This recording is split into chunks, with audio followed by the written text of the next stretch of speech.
Alright, let's do this. What the fuck? Hold on. Wait. Wait, hold on. Wait. No, no, no, wait. I wanted. Oh, man.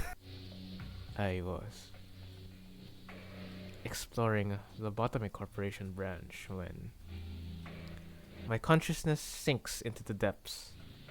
The sense of cognition, itself a concept without form, floats into the shadow of an ever-widening river, swept up in its currents to nowhere.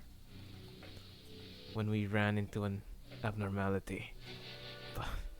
But Sao told us that Hongyan's Lobotomy Corp branch should be free of any abnormalities.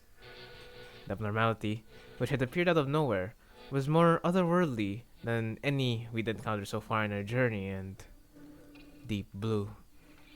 It was fathomlessly blue, and seemed to have a pull that endlessly drew us into itself. Just as I was about to recall this abnormality, a myriad of sceneries and a flood of incalculable thoughts crashed into my mind like wild waves before ebbing wild. That's wild. Before ebbing away from its shores. I was already lost and adrift somewhere within my own subconscious when I realized this. Just how long am I going to be adrift? The sensation of my own consciousness floating away is quite an unfamiliar one. I floated about in that strange state for a while. Te? An unfamiliar voice seizes my aimlessly drifting consciousness. Are you Dante? Oh. The fog of my vision clears as the voice breaks through the waves, and the concerned expression comes into view. It's the April Fool's girl! Yes, I am. Ah, what a relief. Gregor, I think Dante has come too. So who are... I was about to ask further questions to the stranger with particularly long animal-like ears, but... I felt the drowsiness coursing back with the terrifying memories of the dream, rendering me unable to speak. You know, you could just change your batteries. You are a clock, right? I have to get a hold of myself.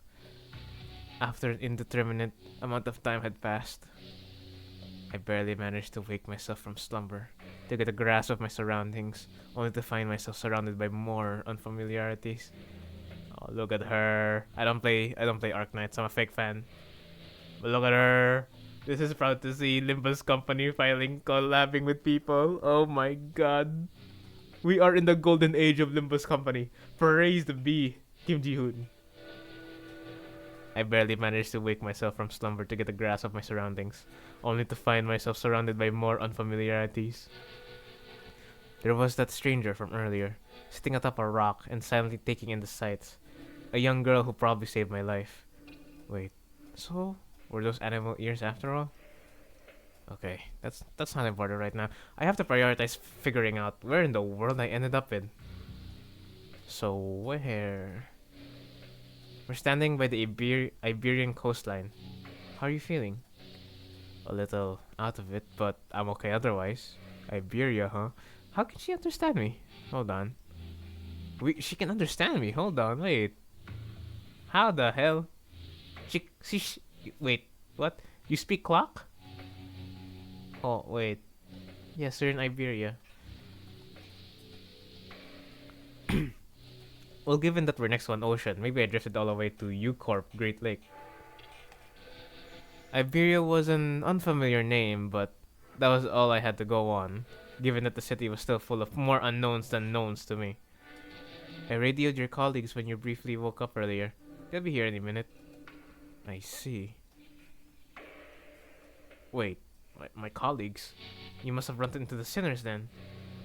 The fog of my mind immediately cleared as soon as I realized that the sinners were all nowhere to be seen. Sinners? I think so. I ran into them earlier. They were looking all over the place for someone with a clock for their head.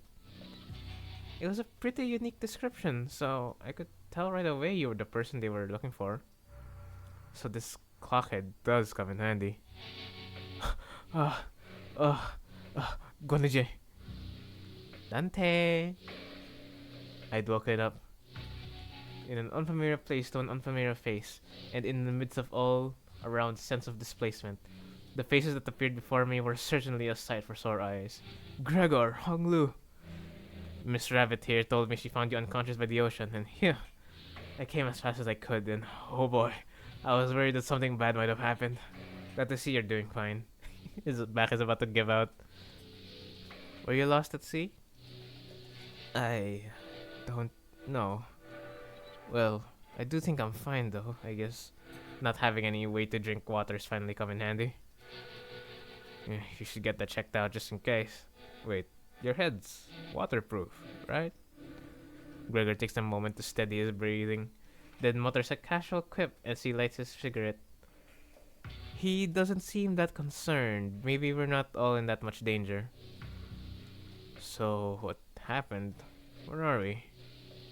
Do you remember entering that lobotomy corp branch Zichun told us about? Ah, yeah. Yeah, we ran into a new abnormality and got sucked into it before we even had the chance to do anything. Man, I really thought that was it for us. Especially with you getting sucked in there too, Manager Bud. But when we came to, despite waking up with our faces down some ditch, we were all fine, without a scratch. Though there was quite the mess when we realized that you'd gone missing. We wanted to search for you immediately, but it took a while before we got a better bearing of where we were. So we're not at U Corp's Great Lake? Some of us consider that to be a distinct possibility, but it's unlikely. Ishmael was really certain that we were not in District 21. She did concede that we might be in an unknown area within the Great Lake of the outskirts. But that doesn't seem likely either, given what the rabbit-eared lady there said. The outskirts region of Great Lake, I've met all kinds of people from all over Terra, but I've never met anyone who's referred to the Iberian Sea that way. The Terra? Iberia? What the hell are they doing in Spain? As I found myself puzzled by these unfamiliar terms, an obvious question suddenly struck me. Speaking of which, who are you? Oh, really? You fellas haven't introduced yourselves to each other yet. It's just that it's all a lot to take in. It's understandable. You did just wake up from a pretty harrowing experience. She is, Actually, would you like to do the honors yourself? I am Amiya, the leader of Rhodes Island. Please call me Amiya. I'm Dante, manager at Limbus Company. I know I'm late, but thanks for saving my bacon. It seems that this Rodeo Island is a pretty big corporation, but... Gregor trails off ominously and scratches his head before continuing with some mild trepidation. This young lady with the rabbit ears doesn't know what the head is at all. As far as I know, there isn't any organization in Terra with the same characteristics as the one Mr. Gregor explained. At least not with a name like the Head. Also, sorry, it's Rhodes Island, not Rodeo. Sorry, Gregor is kind of bad with names. So, what you're saying is we're not in the city anymore.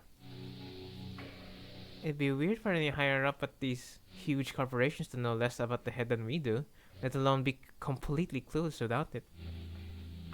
Well, maybe we've tumbled into a previously undiscovered zone at the outskirts or the ruins, probably.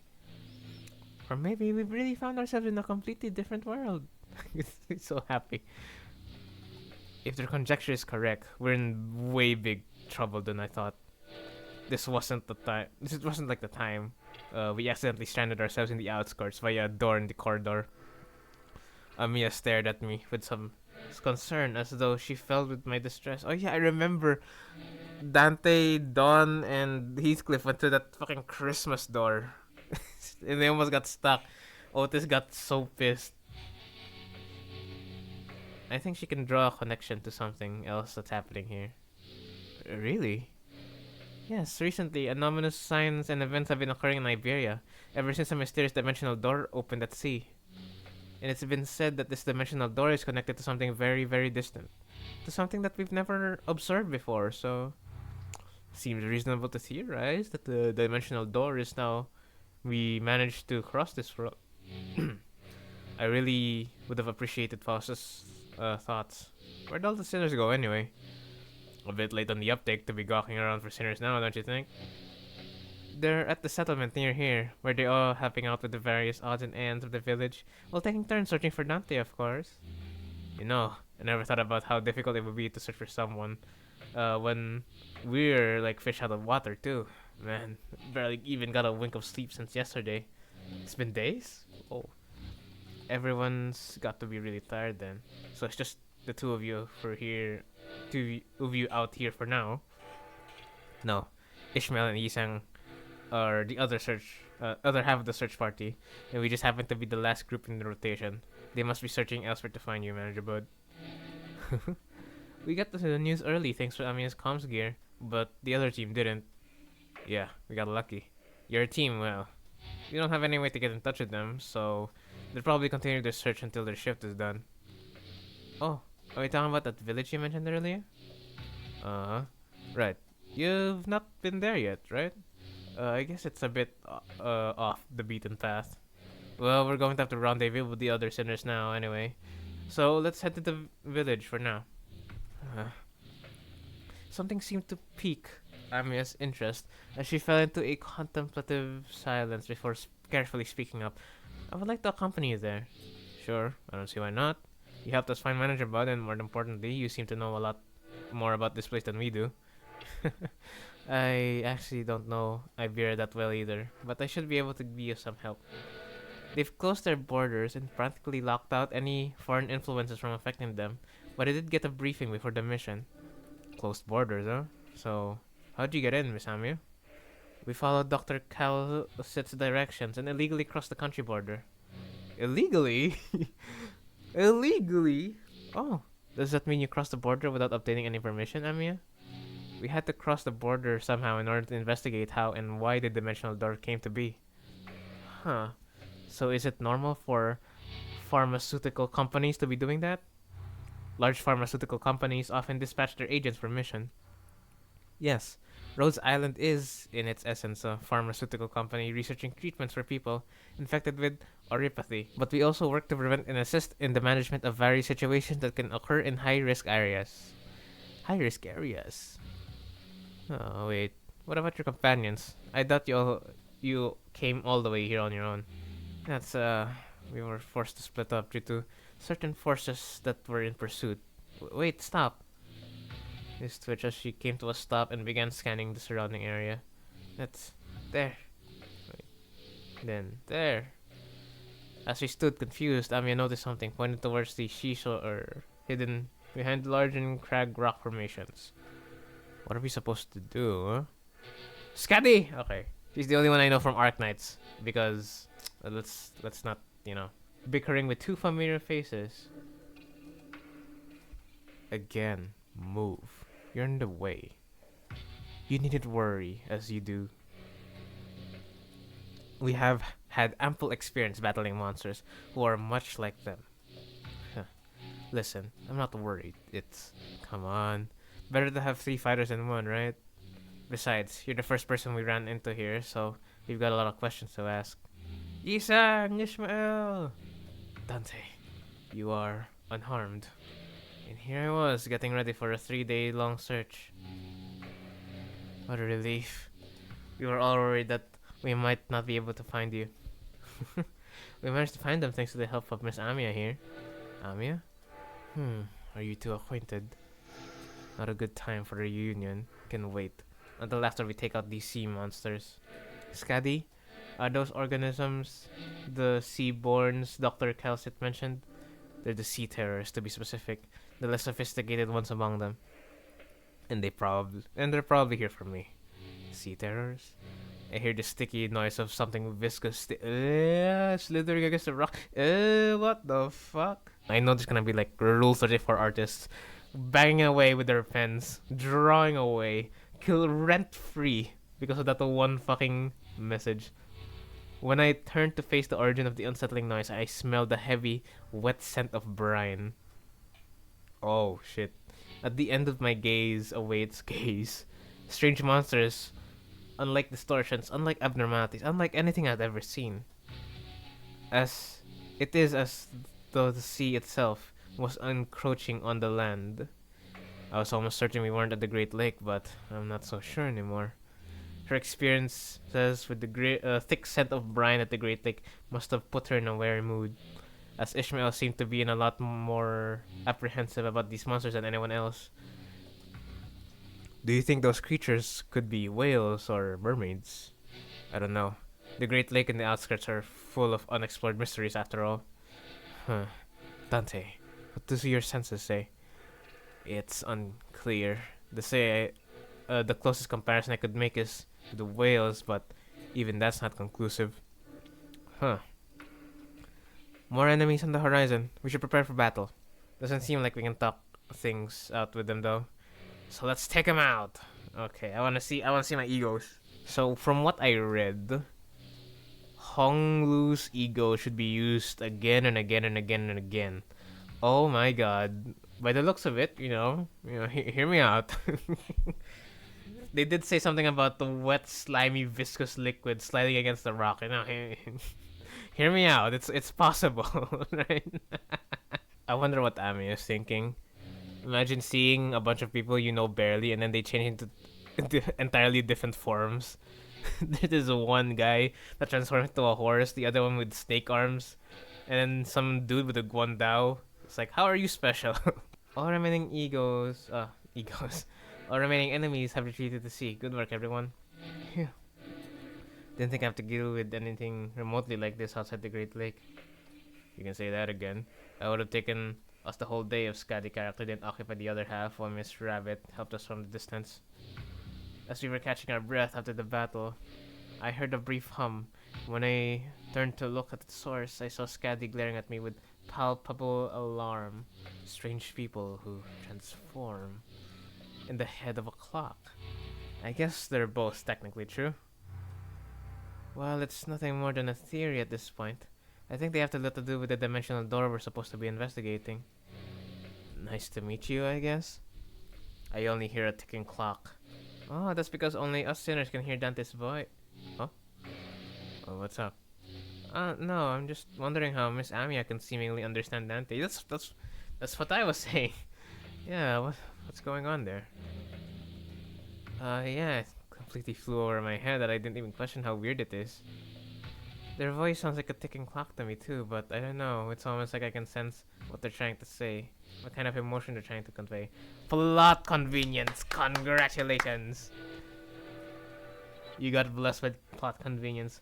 Her explanation reminded me of the blue boy in Sinclair's past, but I didn't feel quite the uncanny sensation from Amiya than I felt from them. So she can read me like kinda how Virgilius can, I guess. Well, I don't think it's a bad thing. That's true. It's been a bit of a hassle to always need Faust or Honglu to translate for you, Dante. I'd like to know exactly how she can understand Dante, but I don't think we got the luxury of the time to sit down and figure this one out. So, are we heading back? Sounds like a plan. Oh, and Miss Rabbit here, she'll be tagging along too. She said she'll help us find our way back. I'm glad to be working with you two. Also, Miss Ishmael, Mr. Honglu, took words right out of my mouth. You've already helped us plenty, and clearly you know a lot more than this place than we do. The journey is long. Perhaps embarking on it here, the sun will fall would be wise. Before... How long's the journey? No idea. It's not like we have a clock with us. I do know that it's not very far, though. We just need to walk along the coastline for a bit. Skadi quietly points in my direction. Well, Dante can't tell us the time because they're not on time. Then why the clock head? I didn't exactly choose to get myself a clock-shaped head. I looked away from Skadi's inquisitive eyes, which were quite solidly fixed on my head. The coasts of Iberia are hardly good places for people to live. Those things can go anywhere in this world, but they can thrive at places that meet the ocean. So how did people manage to build a village at a place like this? The monsters are called seaborns, or sea terrors, yes? It is true that they pose certain difficulties. They were hardly the kind of monsters with the strength to bring scourge and drive out the local populace. Don't judge them based on that brief skirmish. She's just telling us to be on our guard, right? Skadi can be a bit curt, but she's not a bad person. I don't think she said anything wrong. Nothing rules out the existence of a stronger variance of these creatures being out there. Scotty's concern only served to fan my curiosity, but something about her expression communicated that I probably shouldn't pry, so I quietly quickened my pace as we walked to the village. Okay, so we're somewhere in Earth, and it looks rough. Village of the Dead Lighthouse. This hardly looks like a village, more like a ruins of one, isn't it? It doesn't seem like they've done any proper upkeep to the place, not in a while at least. They're really here, living together. The strange buildings tell stories of former prosperity from a bygone era. Faro Muerto entrance. Our steps leave no footprint on the wet, muddy ground. On it, I see a rotting sign marked with the name Faro Muerto. That's something death. Everywhere I looked in this village, I see evidence of long, silent abandonment. We don't see these kinds of abandoned-looking ruins often in the city either.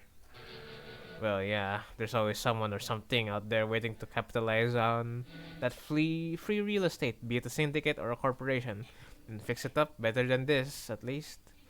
So, where are the sinners? There's a clearing down there. Where? We were entrapped with a twain of great ships, narrowing winds against our sail. Oh! And that is when a young Ishmael boomed, her command the most resonant. Say no more. I didn't even have to try to search for them. That unmistakably sonorous and familiar voice echoing triumphantly between the empty buildings. That's Don Quixote's voice when she's sharing her adventurous tales.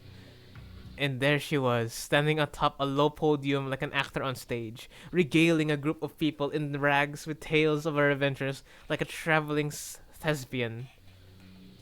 Answer, sea dogs, oarsmen, 'tis the moment I, Ishmael, the first mate of vessel Mephistopheles, shall navigate. Ah! Stop. Hold on. That's what do you think you're doing? Young Ishmael, unhand my mouth, for I was about to regale them about the most fantastic tale of adventures to the Great Lake. Gasp, Manager Esquire. Verily, thou returnest with Manager Esquire safely in tow. What? They found Clockhead? A burning clock for a head. When I was a child, I heard the story about the legendary Sarkaz, the flaming head. Why would someone like that visit our humble village? While their exterior may carry elements that inspired fear in some, there's no cause for alarm. Yeah, they might look like that, but they're Dante, our manager, and the rest are... Oh, hello. I'm sorry, who are you two? There's two very nice people who helped us find Dante. This is Miss Amia, leader of Rhodes Island, and this is Miss Caddy, their operator. They'll be coming along with us for a little while. Yeah, with us. We believe that the dimensional door, which we at Rhodes Island are investigating, has something to do with why you suddenly woke up here in Iberia. As Amia was bringing up the sinners up to speed, the villagers who were staring at us curiously approached us. Their conversation managed to convince them that we're not a threat. I sure hope so. You are friends of our saviors. Saviors? Verily, 'tis quite the grand title, yet this is indeed the word by which we are addressed. To be more precise, by saviors, they're referring to only Faust and Otis. Faust gave me a light nod when we made eye contact, but I could tell that her lips were drawing a very, very subtle smiling arc. She's so cute. So I'm guessing something did happen. They were quite mistrustful upon our initial arrival. What business do outsiders have here? Oh, what if they're from the Inquisition? Oh no, what do we do after all we went through to get here? Calm yourselves, everyone. None of them are carrying what appears to be scriptures or lamps. Let's first try to see who they are. Man, I don't think they're gonna trust us anytime soon. They're all Kerma dungeons. Let's ST and C, then PTSD. You can't do that, Ryoshu. We can't pillage their storage depots. It looks like they already have it as hard enough as it is. I don't think ST&C is a good way to get started either. Should we just find help elsewhere? Just look how thin their arms are. I don't think they're in any shape to help us out. Perhaps we could inquire as to our whereabouts ere we are to decide our lodging. While the landscape is certainly reminiscent of U-Corps, but I don't recall seeing or learning about any place that looks like this. Though I can't say I've been to every corner of U-Corp. I ask again, what business do outsiders have here? Their fingers are tightening around the grips of their weapons. Prolonged silence will most likely turn this into a hostile encounter. We can't just do that. Hi, we're from Limbus Company. We're Fixers of Justice! Yeah, that. Fixers of... Oh, oi, don't you know how to keep it down? The Fixers. That over there. It's a ship blueprint, isn't it? Are you looking to repair a vessel by any chance? All these construction materials seems to suggest so. Chief, this does not concern you. It's not something a mere outsider can understand. Curious. I've never seen an energy source like this before. Have you run the test to rule out any stability issues? It seems to power the heat exchanger via some method comparable to the utilization of fusion of energy. Have you any thoughts on this, Miss Faust? The general design structure is somewhat old-fashioned, but there certainly are inspired parts of the design, particularly with the usage of the core energy source. While its stability would need to be further studied, this technology seems to be incredibly energy efficient. Ah, you identified all that by merely glancing at this blueprint. You must be the village chief then. If so, I have a proposition for you. In return for assisting us in their ship repair, we were promised a ride on their vessel. Miss Faust has theorized that perhaps by going out to sea, we may be able to find a way to return to whence we came. Does that mean we can find our way back somewhere out there in the sea? Nothing is certain yet, Dante. At this moment, we are working based on a hunch. A hunch? Sensing the implicit omen in her choice of words, I slowly turned around to look at Faust, who nodded solemnly in response. If we're really in a different world, even her Jessel shaft has to be severed. Yeah, so she's been kicked out of the group chat, out of the Discord group chat. No issues were encountered in the repair process. Faust smiles faintly as she looks around. She then pulls me by my hems. She whispered in a low voice, "My connection to Jessel's system is currently operating at the suboptimal level, Dante. So it's still connected, at least. Indeed, it is, however. Even exchanges of simple information are taking up dozens of hours by current calculation." Okay, so she doesn't have the administration role anymore. Somebody removed it.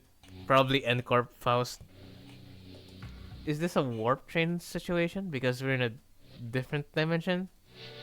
The cause should be identical. We have been connected to an unidentified and unpredictable dimension. However, Faust is aware that the pathway to our original dimension is yet to close this time, unlike the situation back aboard the warp train. So to get back to where we came from, indeed, traveling through the pathway is the most feasible solution. And from that, you came up with the whole plan to repair their ship and sail out to sea? Yes, well, I am also a genius after all. Amiya conjectured that we probably came through a dimensional door of sorts. Looks like that dimensional door might be what Faust is looking for. With high likelihood, yes. At least, there's a way back. I found myself calming down a little. Oh, speaking of, when do you think you can wrap up the repair job? As fortune should have it, a majority of the most time-consuming parts of the repair have already been completed by the locals. It shouldn't take us more than a day or two to get its core parts shape again. Executive manager, we'll be staying here for a few more days then. How did you manage last night? Well, like I said earlier, we've been keeping ourselves busy, looking for you this whole time. We took turns helping out with the repairs and resting, but I doubt any of us got a proper night's rest. Still, we weren't cold thanks to the villagers who kept the fire going for us all night. Not to mention how they helped us with that local map they drew us. Oh, also, the chief handed us this earlier. What's it for? Ah, looks like a sack of to collect water. Give it here. I know how to get that installed. Must be to repay Miss House and Miss Otis's efforts for repairing their ship. Yet the service they provide us is certainly quite generous, even when taking the transactional nature into account. They're really giving us the best treatment they can, huh? As for food, we managed to fill ourselves with some cookies and bread Rhodia keeps in her pockets. Didn't want to eat their food supply, and they're already getting pretty tight, you know? She carries enough cookies and bread for 12 people. They did offer us some nosh, those fried fish things, but we refused. I ain't taking food from the needy. No need to concern yourselves with us so much with our hospitality. You have done more than enough to earn your keep. I turned around to look at the surface of that low rumbling voice. We saw an old man in an outfit that seemed to distinguish itself amongst the other villagers. There you are, Chief. Is there a place for us to stay tonight? We do have places to shelter from the misty humidity, at the very least. There is an empty building there, too, so feel free to occupy it for the night. Oh, are you sure? I mean, I don't mind sleeping in the streets myself. Hey, speak for yourself. I've been looking forward to sleeping with a roof over my head since like yesterday. You'll catch a cold sleeping in the elements in this environment, which is fine by me. For the rest of you, which, no, Otis, which is fine by me for the rest of you. But we cannot afford to have the executive manager or our honored guests suffer that fate. Honored guests? I heard what happened from the four who left in search of the executive manager. First, I would like to begin my imparting my infinite gratitude for you, to you for finding and rescuing the executive manager. I hear that you are the leader at a pharmaceutical company. This acquaintance shall certainly come in handy, in case our stay becomes significantly prolonged. Haha. I'm just surprised by her boldness to say something so materialistic when we're standing right there. Can I stay in your village too, Chief? The village chief took a brief glance at the hems by her right wrist and nodded. Welcome to Faro Muerto. You are welcome to stay for as long as you want. Then please do let me know if you find yourselves without food. Our food supply might be tight indeed, but we'd have enough to share with those who helped repair the vessel. You better not go back on your word later. I wonder what kind of local delicacies await. Dried fish? Like they were eating earlier, maybe. Hey, Chief. What is it? Just how are you surviving out here by the sea? Perhaps the question of how we are surviving may be somewhat misdirected, for we are only pursuing every possible avenue because we must survive. Are they cannibals? What does that mean? The chief responds to Skadi's perceived hostility with a hearty smile. After leaving some firewood for the night, he left. I'm going. Can't learn much more from here. Huh? You going somewhere at this hour? Skadi, does this have something to do about with the coast? I remember what you said before we got to the village. Something about how coasts are hardly good places to live in. Dante wants to know if this has anything to do with the coast. Do you understand the Aegir language? Aegir language? No. Dante? Skadi just spoke in Aegirian. I couldn't understand the word Skadi in the chief's conversation because I don't speak Aegirian. Oh.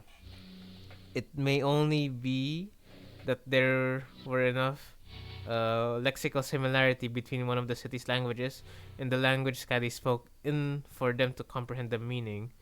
Weird coincidence. Anyway, I have something to look into. Something you're all too slow to see. Tell us about it later. Please remember, you're not on a solo mission, Skadi. This is a team effort from Rose Island. Will do. Skadi nodded lightly before leaping off into the night, out of our sights. I'm kind of worried.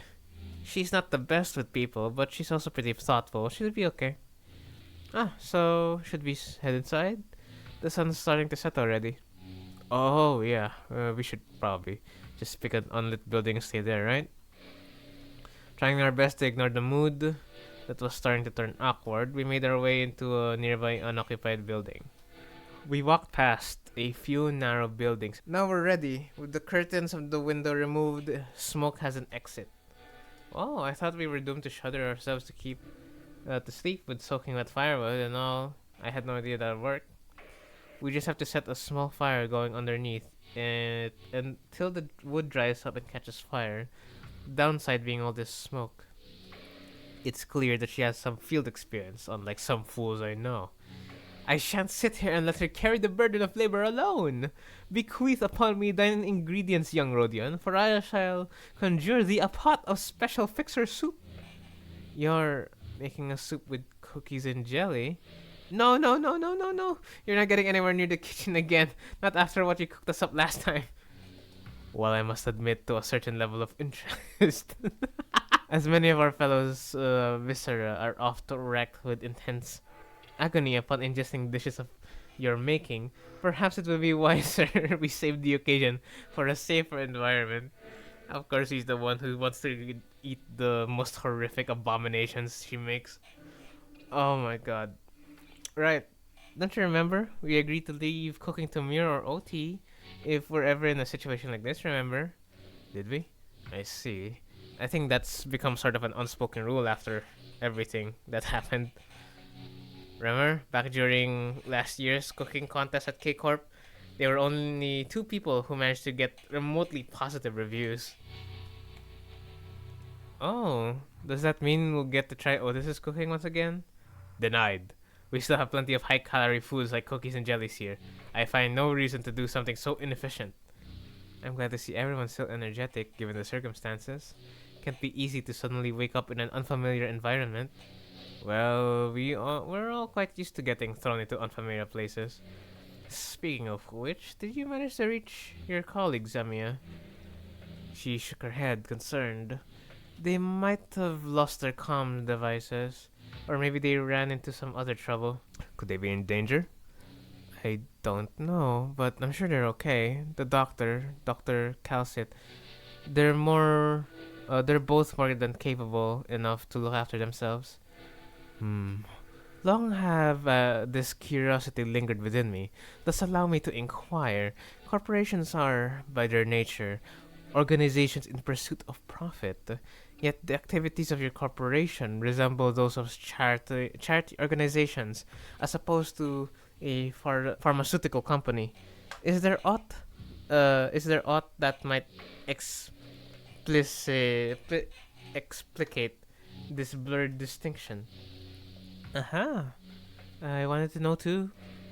How come a pharmaceutical company like Rhodes Island is helping people? Something about what Hong Lu said brings back unpleasant memories. The horrible experiment seen through the cascade of flowing tears in the face of suffering, the embodiment of greed that left a terrible wound in Hong Lu's fathoms. The pharmaceutical companies I've seen in my journey were corporations that, despite possessing the capacity to heal, choose to obsess over the profit it can provide. There are many in Terra who are suffering from a disease. The disease crystallizes you. It spreads deeper and deeper into the infected's internal organs, eventually culminating in their death. It's called oripathy. Amir showed me the back of her right hand, dotted by what appears to be obsidian crystallizations. Its appearance reminded me of bio-treatments from the back streets, but there was something more to it. Something more restless, more sinister. It's a terrible, painful disease, but there haven't been any recorded cases of a full recovery. But there's an even worse problem. Pray tell, what could possibly be worse than an incurable deadly disease? While it varies region by region, discrimination against the infected is widespread across Terra. Those who suffer from it must face unfair treatment. Yisang began with a dark expression. Some are quarantined in places with terrible, inhumane conditions, and there have been massacres too. I don't mean to be callous, but is this oripathy highly contagious? No. There have not been any recorded cases of infection by contact, as long as the subjects are alive. But when the infected dies, the crystal grows on their body decay and turn into dust, scattering, which is what spreads the plague. Barring environments like active battlefields where casualties are to be expected, staying within close proximity of the infected in daily life seems to pose hardly any risk. So what's the problem then? They're already past the point of caring about what the problem is. Once people start feeling iffy, all logic goes out the window. Then Rhodes Island's goal has to be, yes, it is important to develop a cure for neuropathy, but I think what really matters is we change the circumstances for the better for the infected. That's not going to be an easy endeavor, though. That is what gives your effort more meaning. I hope you can achieve that goal, Amiya. I really do. Oh, for truth. The city, this world. We both live in worlds full of surprises, don't we? What kind of world did you come from? This city. What kind of place is the city, anyway? The kind of place with too many pointless rules. The kind of place, the moment you think, isn't this too much? You see something even worse. Try as I might, I couldn't think of a single positive thing about the city. The sinners seemed to be in agreement, as most of what came after was quite scathing. The kind of place where good deeds rarely go unpunished. Where sympathy is a good attitude to have if you like getting stabbed in the back. Nothing good ever works out there. It's a shithole. It's an irrational place full of absurdities. Absurdity is an omnipresence. Therefore, it is not a subject by which one should be aggrieved. We can at least grouse about them, though. I mean, it's the only thing we can do. It would be more correct to experience more and acclimate oneself to it instead of complaining. You did say something like that last time. Just as the mood was starting to rather turn sour, Don Quixote's shouts scattered through the awkwardness. Verily, nay a day goeth by untarnished by villains and their fell deeds. Yet worry thee not, for where evil rises, so doth fixers of justice too. Don Quixote jumped from her seat and passionately shook her fist, by which followed by the heavy crack and sound of the small pebbles tumbling down. Don Quixote, watch out! Whoa! Hello. And from behind the wall, she accidentally broke down. Wait, how? An unfamiliar visage of a villager appeared and stared back at Don Quixote. It appeared that she was eating something out of a can while reading a book. How farest thou? There is. Fairest thy foot? You gotta apologize first. Last seemed a tad too hyper today. Apologies, for I hardly expected the wall to crumble with such ease. Was that one hurt? Any injuries? Two? Pray tell, to what? Forget the apology. I just want to know what happens next. The fixers of justice rose up to do what? Hast thou come to hear the tale of fixers? I don't know about coming to us, given how Miss Don Quixote was the one who punched the wall down. Oh, is it too late an hour? I don't mind waiting till morning if you want to sleep. Nay, not at all. 'Tis quite early an hour for tales, in fact. Prithee, seat thyself here. The ungovernable fool. Calm down. They don't even know who she is. And don't you forget to share those fixture tales over there in the corner to not disturb our sleep. Thou makest a request the most untenable. These tales deserve to be announced to the world with great gusto from the center. Yeah, that's the best way to hear those kinds of stories. But we should probably introduce ourselves to each other first. My name's Mayors, and how should I put this? Did you meet the village chief earlier during the day? He's my gramps. Oh, that nice guy. So he had a granddaughter. Yet I have not seen you once, Miss Mayors, under the sun. Oh my, you're right. I thought the village was completely dried of any young blood. Like Rhodia said, well, we didn't see Mayors out there. There wasn't anyone in the village we could comfortably call young. You're telling me? Gramps was worrying over nothing and told me to stay put inside, going on and on about dangers that the outsiders pose and everything. It seems that they do not give full faith to their saviors. There are things you cannot share with, even with whom you trust with your life. Though I would like to know why. My. So there are a bunch of other kids who are stuck indoors in this village. No, there isn't anyone around my age in this village at all. If that's the case, then I guess I can understand why he'd be overprotective. Anyways, it's our turn. We are. I'm good. I heard enough to get an idea. Oh, you did? Oh, pray tell, how didst thou hear us? Via a listening device most secret upon our chamber. Mayers tapped the side of the wall. The part of it was still standing anyway. It smiled ironically. Bad soundproofing. I could hear pretty much everything. Don Quixote, right? Everything Don Quixote practically sang during the day. Verily, I see. I think you could really do with some sense of embarrassment for once. Well, I guess that's good enough for self-introduction, so... Care to regale me with the tale of fixers who bring justice to the evils of the city? Indubitably. Then, this shall do. I shall regale thee of the tale in which the legendary fixer, the Archmagnificence...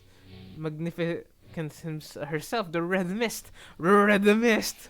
I suppose that killed any hope for a good night's skip. Don't you usually pass out within a minute of your back hitting the hay, no matter how noisy things are? What? You take me for some kind of hibernating bear or something? The bear flashback. the bear from the bear of La Mancha land flashback. Look, even I have trouble sleeping when there's noise all over.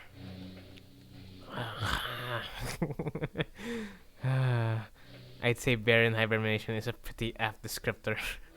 For all that grumbling and moaning, he dozed off before any of us did. Aside from Heathcliff, who began snoring the moment his head touched the ground. Some other sinners were fast asleep as well. Mersault has entered sleep in his usual steadfast adherence to the routine, while Faust laid claim to one of the few available cloth sheets as soon as the close of business of the day was confirmed. The sinners, who had spent the entire last night searching for me in this unfamiliar land, slowly began to fall asleep as well. Meanwhile, the fixer of the Sway Association, First Section. And though the night was no longer young, Don Quixote was still vigorously sharing the tales of adventures, without even a single sign of fatigue. She's not determined to do this until sunrise, is she? Oh, I guess it's okay since Mary seems to be having fun.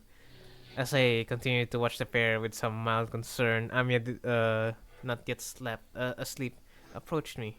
The city, Miss Don Quixote speaks of, seems to be teeming with fixers of justice and exhilarating tales of adventures. Did you actually experience all of them yourselves? No, of course not. Don Quixote's stories are usually those of other famous people, but she's telling it with such vigor as that it almost sounds like she was there herself. Well, I guess if you really want to get into it, some of them might be retellings of Don Quixote's personal experiences. I would also imagine that, like, during her blood fiend days when she was roaming around with Barry or in Don Quixote, she was just wandering around meeting other famous people. Ishmael replied uncertainly, thinking back to the plays we were made to watch back in La Mancha Land. Well, I think all those stories, even though they're only partially true, just go to show that what a ridiculous place it can be. We wouldn't need fixes of justice to begin with if we really lived in a just world, right? A really good place to live would be quiet and peaceful, without someone having to force it. That's true.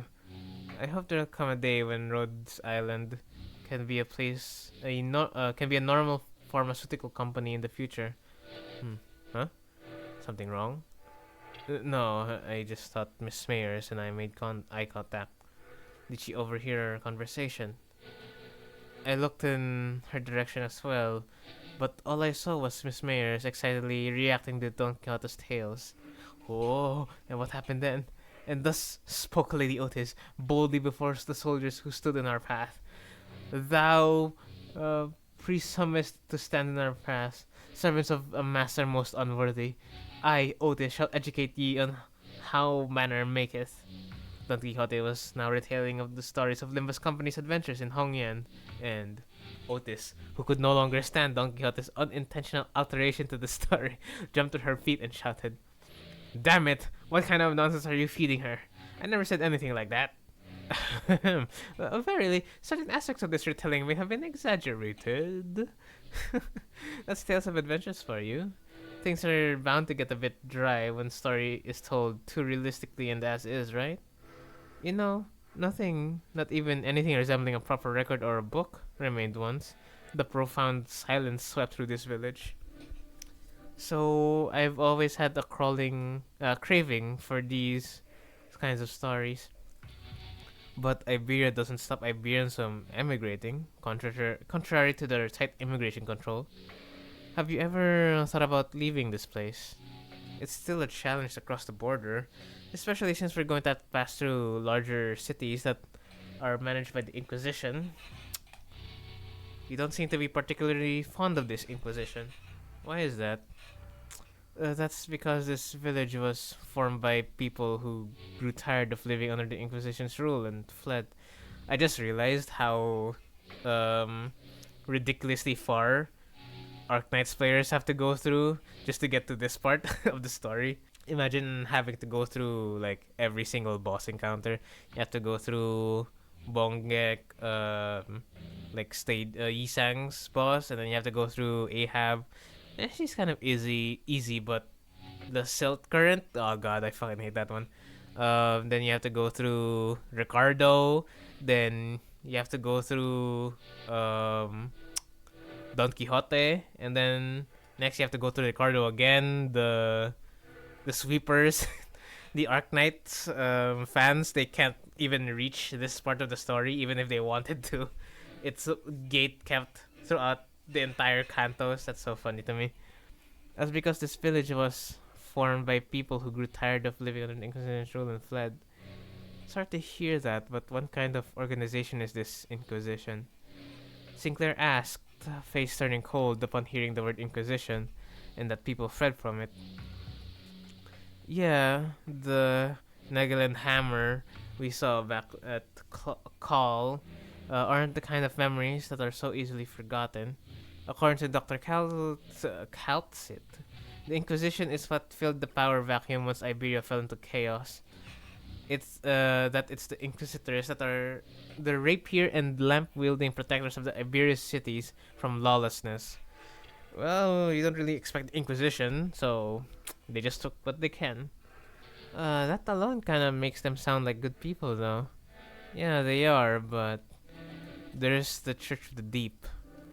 The Inquisition will go to whatever lengths to deal with incidents related to the church that worships Seaborns. Phi, an organization that worships those monsters. It seems that cultish fanaticism is a plague wherever you go. I feel like people with all kinds of wrong faiths and beliefs are so common. See, the Seaborns are the ones that messed Iberia up. So, following their logic, apparently it's okay for them to arrest anyone who seems even remotely connected to them. Are you saying that Iberia is like this because of the Seaborns? Those things from earlier, I guess they were kind of troublesome to deal with, but they didn't seem to be that strong. Anyways, it's just that I heard from Gramps, but Inquisition executed many innocent people too in their crusade against the Church of the Deep. For those who proclaim to be on the side of justice, they seem to be quite fond of committing such villainy. It seems like a reasonable policy decision to me. It must pose a clear danger to the daily lives of civilians. Yeah, I heard I was the only survivor. Everyone in my family died. You must have had to endure such a long period of pain. To be able to say something like that with such composure.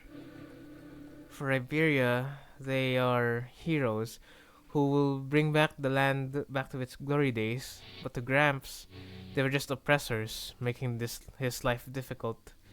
That's why we all came here, fleeing from the Inquisition's gaze. Yet, we're for housed out decided to settle at a place that is so run down. Indeed. Yeah, I know. But it's not that bad once you get used to it. Besides, we managed to find a new path thanks to you guys. A new path? Well, it's getting late. Will you be repairing the ship tomorrow too? Yeah. This place really has no soundproofing at all, huh? Good talk, everyone. I hope we'll get another chance to do this tomorrow too. After seeing Mariners to our own room, the other sinners, those who were still up anyway, and I laid ourselves on the hard stone floor, with only a thin layer of cloth between it and our backs. A mysterious world that is neither the city nor the outskirts, but it seemed that the lives of its people led were just as difficult as they were anywhere else. It's so big. Amazing. I didn't know there were remaining vessels of this class in Iberia. Aha! I espy her name there. It is called by the name Rebellion de las Masas. Rebellion de las Masas? Revolt of the Masses, is it? A name very much mired in peculiarity indeed. Hong Lu chimed in that he was rather fond of it, with its size being about the same as the boat from his home, while Ishmael quickly jumped in to correct us that its size alone wasn't anything special at the Great Lake, but it was still pretty big compared to Mephi or the Indigo Elder Skiff. Well, duh, it's a skiff, it's so small.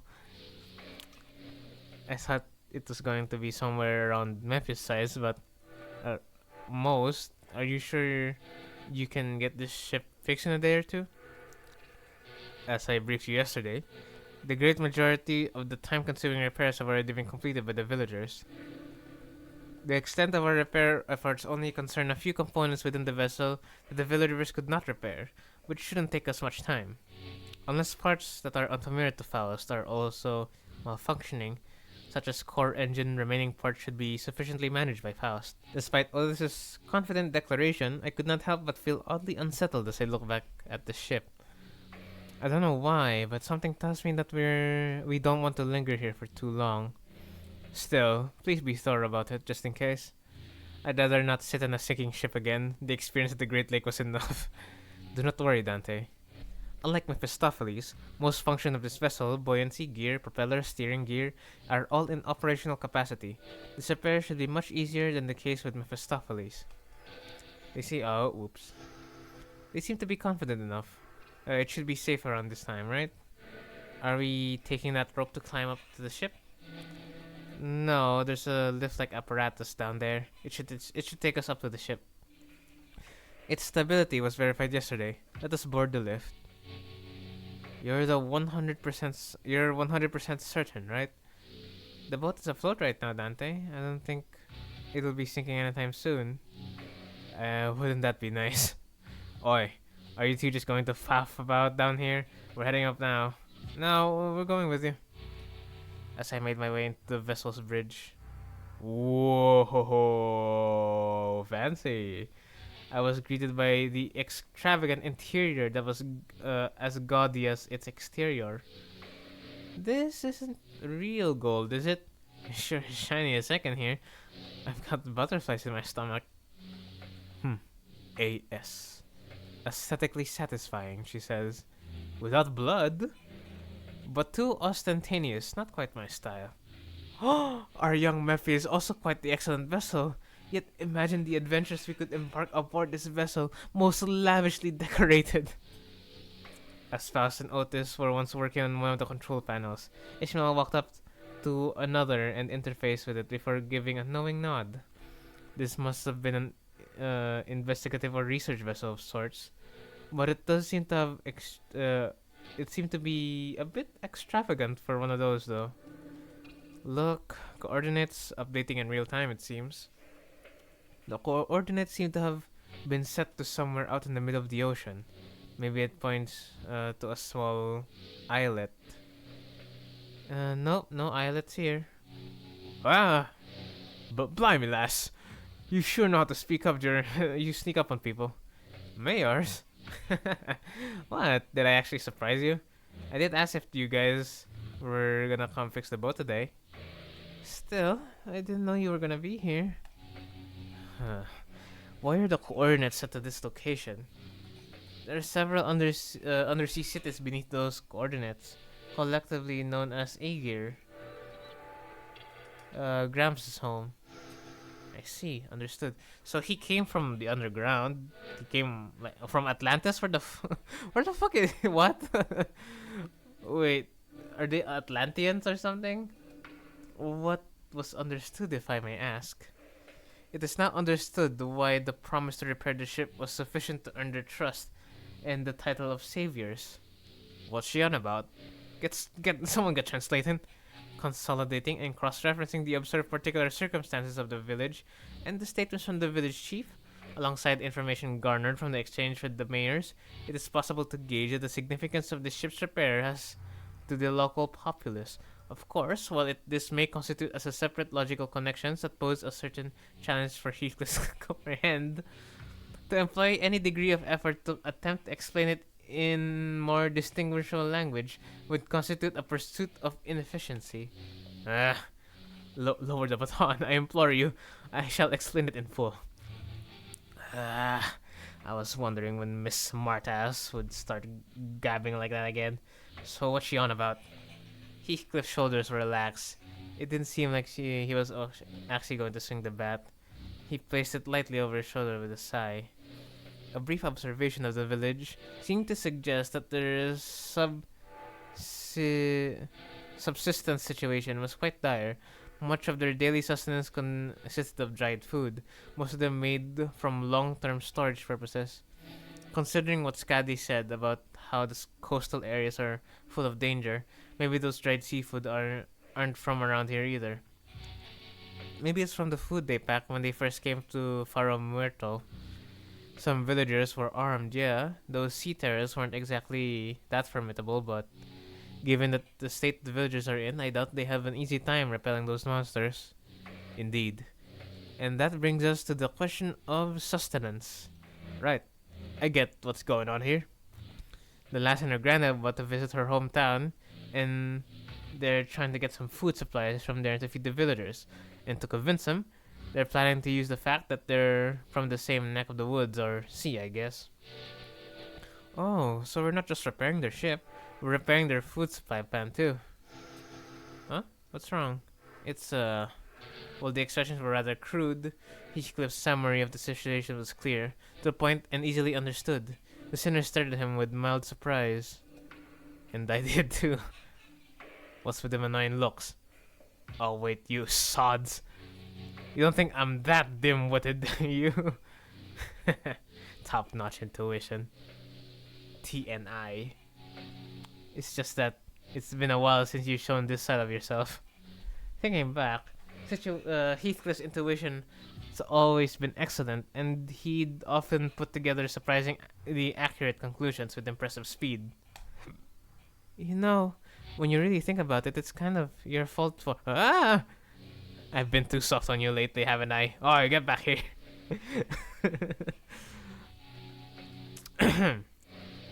Now, with those fools out of the conversation, was he correct? Otis looks away from the usual chaos and asks Mayers, honestly, I'm surprised he was on point. Yeah, food's been running low in the village. At this rate, we won't last another year. But the Aegir will. I'm sure they'll welcome us with open arms. I don't want to come off like I'm overly worried, but don't you think they'll welcome the others too?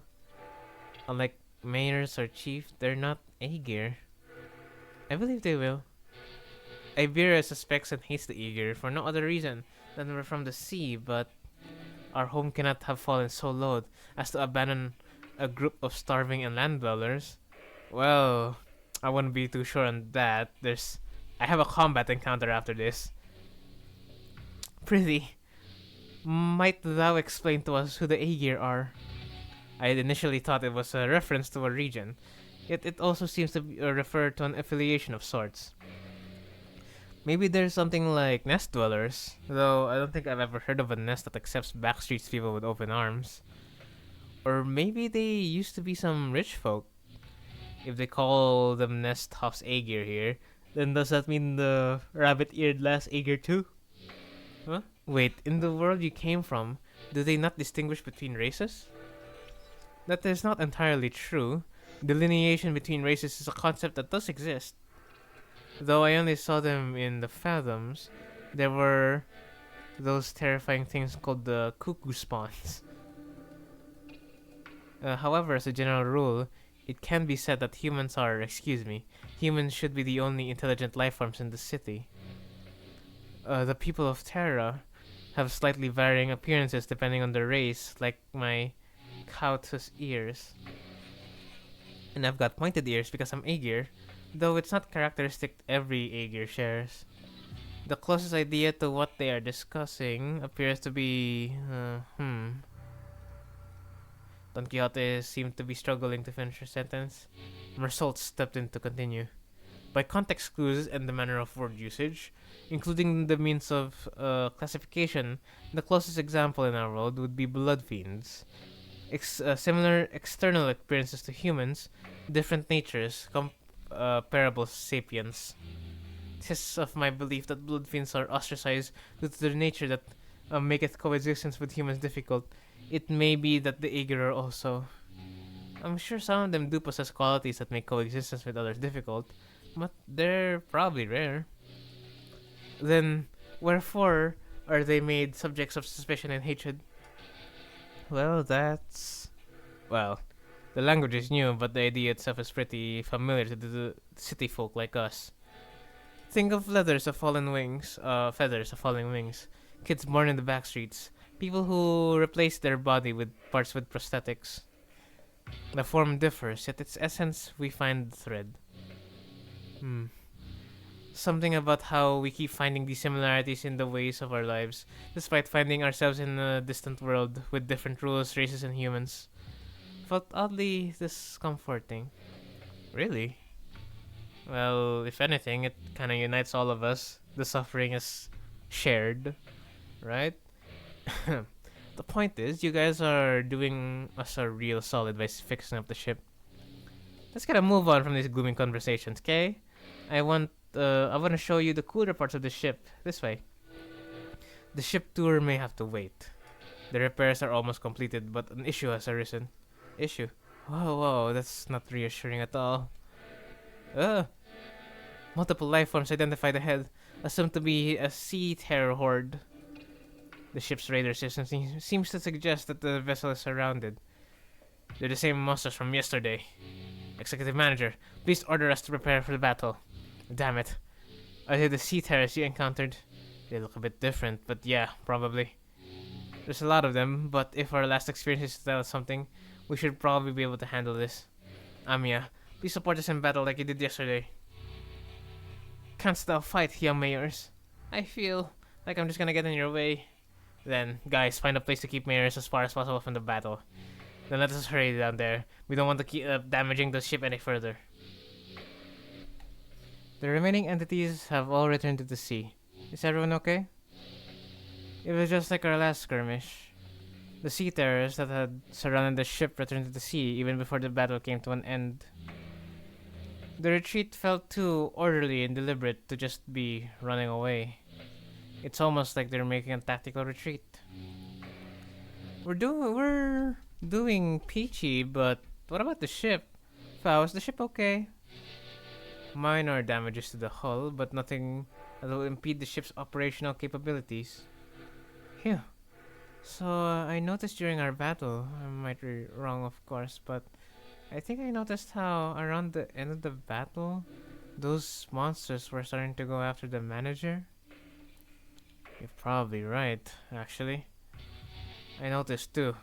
At some point during our battle, those monsters realized that it's the manager who's commanding the rest of us. I sensed the very same. Their movements were fluid and adaptive, as though they were learning our behavior. Why does the Church of Deep worship monsters like them? That ain't much of a question, innit? All must have gone mental. I'm sure they have many reasons, but Seaborns are beings of infinite potential. So much so that there's no superlative big enough to properly convey the scale. As organisms, they can endlessly adapt and evolve. Every time they encounter a new environment or a new element, they transform themselves and other seaborns. Maybe that's their draw. That fascination may be an attitude most befitting of a researcher.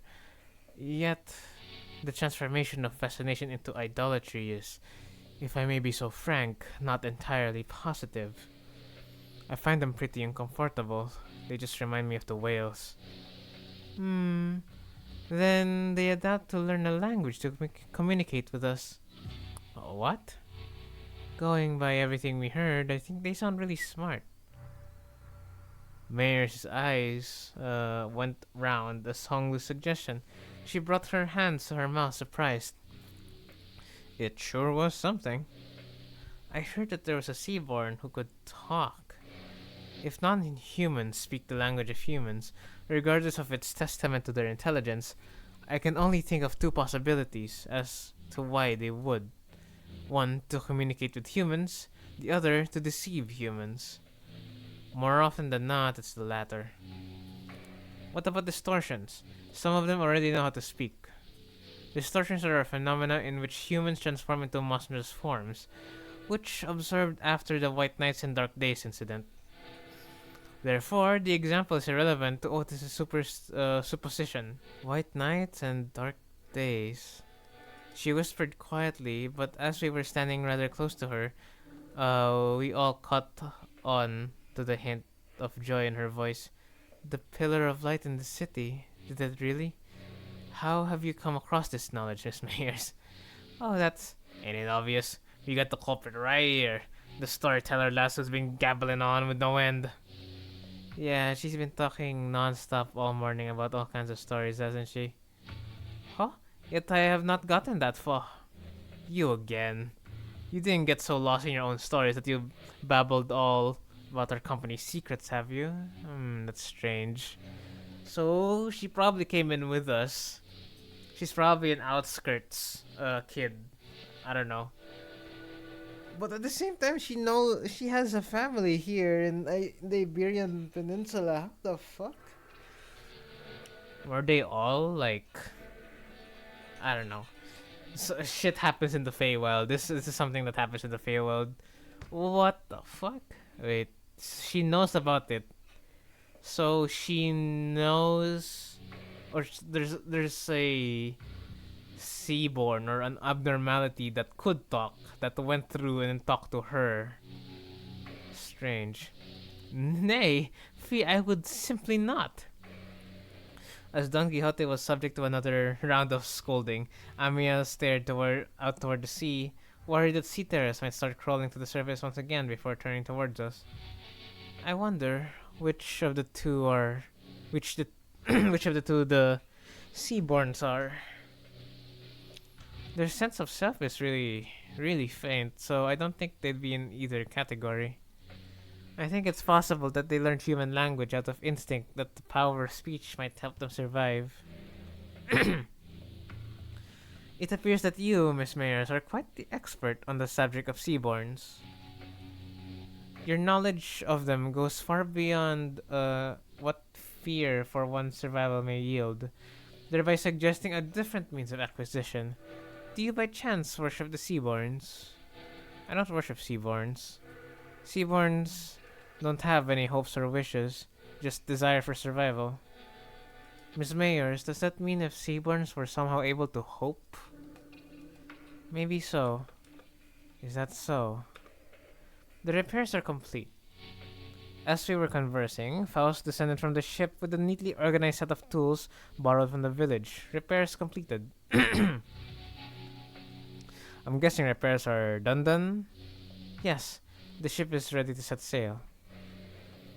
Did you have a departure time and date in mind? I would prefer if we could depart as soon as possible.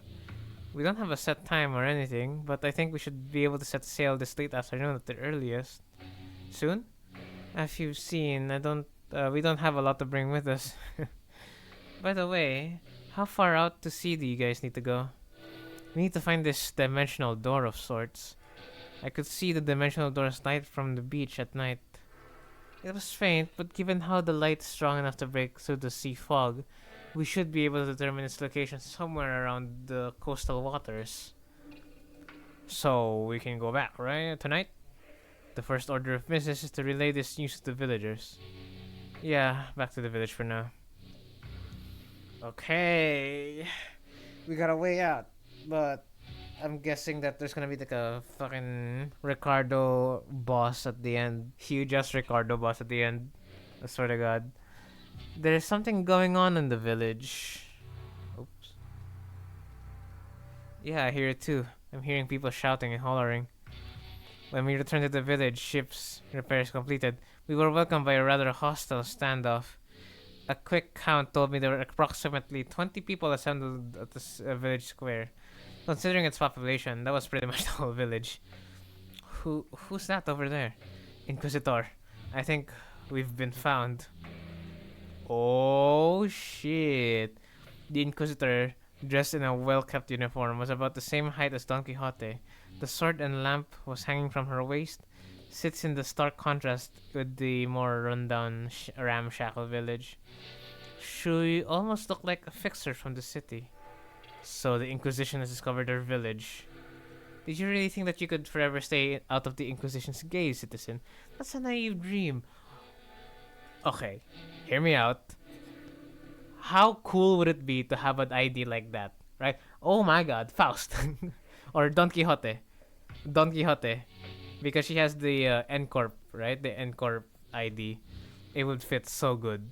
Please, give us an ID. I know it was just egos, but oh my god, look at her. Fabius disappeared from the Inquisition mid-interrogation under charges of suspicion of membership within the Church of the Deep. Last known location, Salt Flat. The other Inquisitors have informed me that you have been identified next to pirates in its fringes. From a criminal to an outlaw, what a dramatic evolution of your career. But it ends here now. Every citizen here, including you, will be accompanying me to the Inquisition. They have never broken a single law, nor are they the outlaws of any kind. They are not like me. They've disregarded the Inquisition's authority, evaded the gaze of Iberia, and found its southern coast to lurk in. Tell me if I'm not supposed to find that suspicious. What are you talking about? You can't just start arresting people left and right with a tenacious suspicion like that. You shouldn't. You only wish to live a quiet life, ma'am. Is that so? Then you might find yourself returning to this village one day, as long as you're telling the truth. Which is not an option for you, Fabius. Mayors, was the chief really a pirate? Well, yeah, but as far as I know, he's been out of the game for a while. And even when he ran with the pirates, all he ever did was share a fin beast jerky to villages. Or carry Igerians between them. Even if you're telling the truth, Mayors, I doubt the Inquisition will be lenient. Well, what now? I have but one question to ask. That Inquisitor, is she following the proper legal procedures? I don't know much about the laws of Iberia, but Dr. Calcit told us that the words of Inquisitors were pretty much the law here. It is likely that she is following the proper legal procedures. The procedures are precisely what the villagers have fled from, after all. Then it is decided. Hickless quietly dragged me to the side and whispered outside Mayor's earshot. The sinners who were right next to me seemed to have picked it up, though. Executive Manager, Guanli-jan. We best immediately return to the ship, take command of it, and sail out on our own. It is unwise to involve ourselves in this conflict. What? Are you seriously suggesting that we just let them arrest the villagers? Didn't you hear what the Inquisitor said? It seems quite cut and dry to me. If this is just standard procedure with no local laws broken, we are in no place to involve ourselves. Our best hope is to take the ship before they could impound that too. We can't do that. Even if it is standard procedure, even if they are working within the law, it's not that you stayed up to hear Maris' story too, did you? You know, the Inquisitors were working within the law too. They came for the village. That was standard procedure too. If someone had stepped in then, I know what you went through. But I'd still rather not take a risk in an unfamiliar environment like this. I will try my best to figure out how to sail that ship. If I cannot, then I have faith in Ishmael to quickly learn it in seconds. I can't say you're wrong, but I don't know. Neither you nor I know anything about the ocean currents here, Otis. We can get the ship going, but I can't guarantee that we'll reach the dimensional door without any trouble. You, do you know anything about the sea currents in this region? Not much, but I know the coastal sea somewhat. And you can't fight the Inquisitors directly here in Iberia. Fleeing with the ship might be a better option. What should we do, Dante? Yeah, I guess it's kind of awkward for us to just take a ship and go, huh? How about we just try to talk to the Inquisitor then? I think we should at least try to hear them out first. Them being the Inquisitor and the Chief both. If the discussion goes well, we might even be able to get the Inquisition's support. Like Mr. Hong Lu said, we should hear them out first, then try to convince them. Agreed. With them both, first, let's at least see what the Inquisitor has to say. RR. Rabbit's right, she says. Are you certain that the translation was accurate, Sinclair? Right? There's no way Ryoshu would choose anything rather than violence, right? Idiots. It's because the other options are pointless. Inquisitors seen us. We're already under suspicion. She'll doubtlessly try to stop us if we flee now. So talk first, lower her guard, then attack. Pretty sure that's not what Amio meant. Well, if she's already onto us, then we shouldn't give her any excuse to attack us by running away. Whoa. I was wondering what you've been doing there, lurking in the background. A clock-shaped head. Are you from the Colombian Union? They were wearing a clock head for a head due to reasons, but they have nothing to do with the Colombian Union.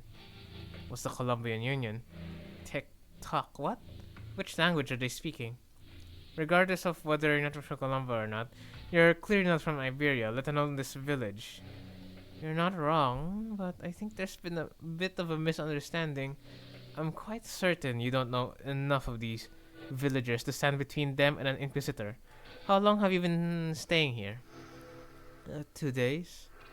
Buddy, don't just tell her that. 2 days! Alright, enough of the chicanery. Get out of my way, outsider. The attempt seems to have been made on quite the unstable ground. Please lend us your ear for a moment, Inquisitor. I am Amia, leader of the Rhodes Island. Yes, I am aware of Iberia's close border situation. I felt hope swelling within me that Amia began with confidence, unlike Sinclair. Alas, it was short-lived. Thanks to the Inquisitor's quick retort, I couldn't help but place my palm against my forehead at the exchange that followed. So not only are we dealing with outsiders of dubious origin, we have an illegal entry as well. We had to, because the issue demands urgency, and I've been briefed brazenly across the border, didn't you? I don't know how urgent that issue could be, but I doubt it's anything more significant than the situation at hand for Iberia and its Inquisition. The High Inquisitor is handling the Rhodes Island issue. Stay put and await consequences while he and that chatty med doctor of yours talk it out. Do you know that your treatment may depend on her negotiation skills? As for the village chief, I understand that you have the right to arrest him, but he is a fugitive who left the lands in the middle of an interrogation and has been sailing with the pirates. However, it is an inhumane treatment to arrest the rest of the villagers as well. Inhumane? This decision is well within the rights bestowed upon the Inquisition. They have lived for years right next to the highly suspicious Aegir.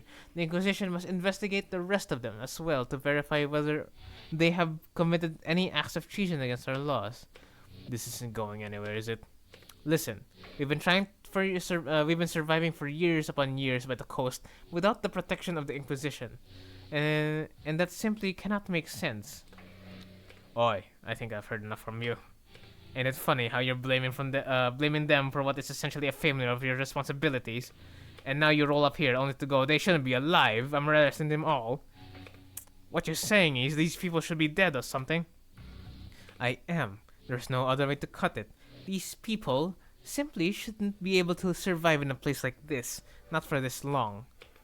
The Inquisitor's reply only seemed to fan Heathcliff's wrath, and he lifted his bat and began striding forward. That's it. Last, if you ever so much touch the tip of a single villager's hair, Please calm yourself, Heathcliff. But Honglu stepped in between. Get your bloody hands off me. I've had enough of her. Continuing to threaten her will cause something irreparably bad to happen. I believe you know that yourself, Heathcliff. What do you suggest then? We're clearly not making any progress by talking this out. Excuse me, Mr. Inquisitor. What do you mean that the people shouldn't be able to survive in a place like this? I mean it literally. Even by some miracle that they actually do survive, they should be at least suffering from endless hunger, struggling to their wits' end at the inevitability of the calamity. But they look too healthy. Sticks for arms, they can barely walk, they can, they're rationing them, their food supply. Like, this bitch, xenophobic ass. The heck? Should you be applauding them for managing to survive through so much hardship? I'm an inquisitor, not some crazy person on power high who goes around accosting and arresting civilians of Iberia straight to the gallows. Okay, I have more than enough probable cause to take them in for interrogation. It's just that I don't have the time or energy to explain every single one of them to you outsiders. I promise them a fair judgment, whichever that may be, after a proper investigation. So stop with this obstruction of justice. The Inquisitor brandished her rapier threateningly, her voice shaking with frustration. Dante, without the full picture of the circumstances, Faust advises against further antagonization of a local political authority. I agree with Faust. I get the feeling that she isn't the kind of heartless inquisitor that goes around indiscriminately executing innocents, like Miss Mayers told us about earlier. I don't think she's anything like the Inquisitors of Endcorp we saw back at Call. They were right. We didn't have the full picture of the circumstances getting in the way of an Inquisitor who was clearly a rather significant political entity in the area. Was most likely a bad idea. It isn't the Inquisitor's job to answer your questions. Continue to obstruct me, then. As the standoff was showing no signs of ending, Miss Mayers, I can answer your questions. So for now, let's do as the Inquisitor says. Mayers, who has been hiding behind us ever since we returned to the village, suddenly stepped forward. Yet why of that grandfather and the villagers? It's alright. I'm sure this is all happening only because the Inquisitor doesn't know. What do you mean? He'll answer the questions. About the profound silence. She did it. She is the profound silence. She is a color fixer. She's the adjective fixer. Mayer's response was but a single concept. I didn't quite grasp its significance, but it seemed to surprise the Inquisitor. That's what they call the calamity that destroyed Iberia. Alright, so we're getting huge lore drops here in Limbus Company that the Arknights community has to trudge their way through all the cantos. Nice. Love to see it. So, rewards exchange. Fuck, I can't get it yet. Decades ago, a great wave ravaged through Iberia.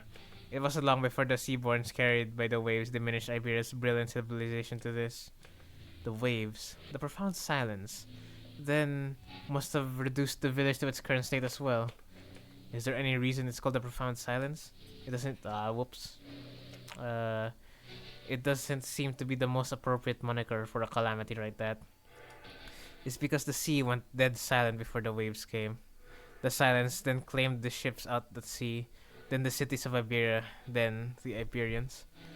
No one could say a word in face of such ineffable calamity. What are you?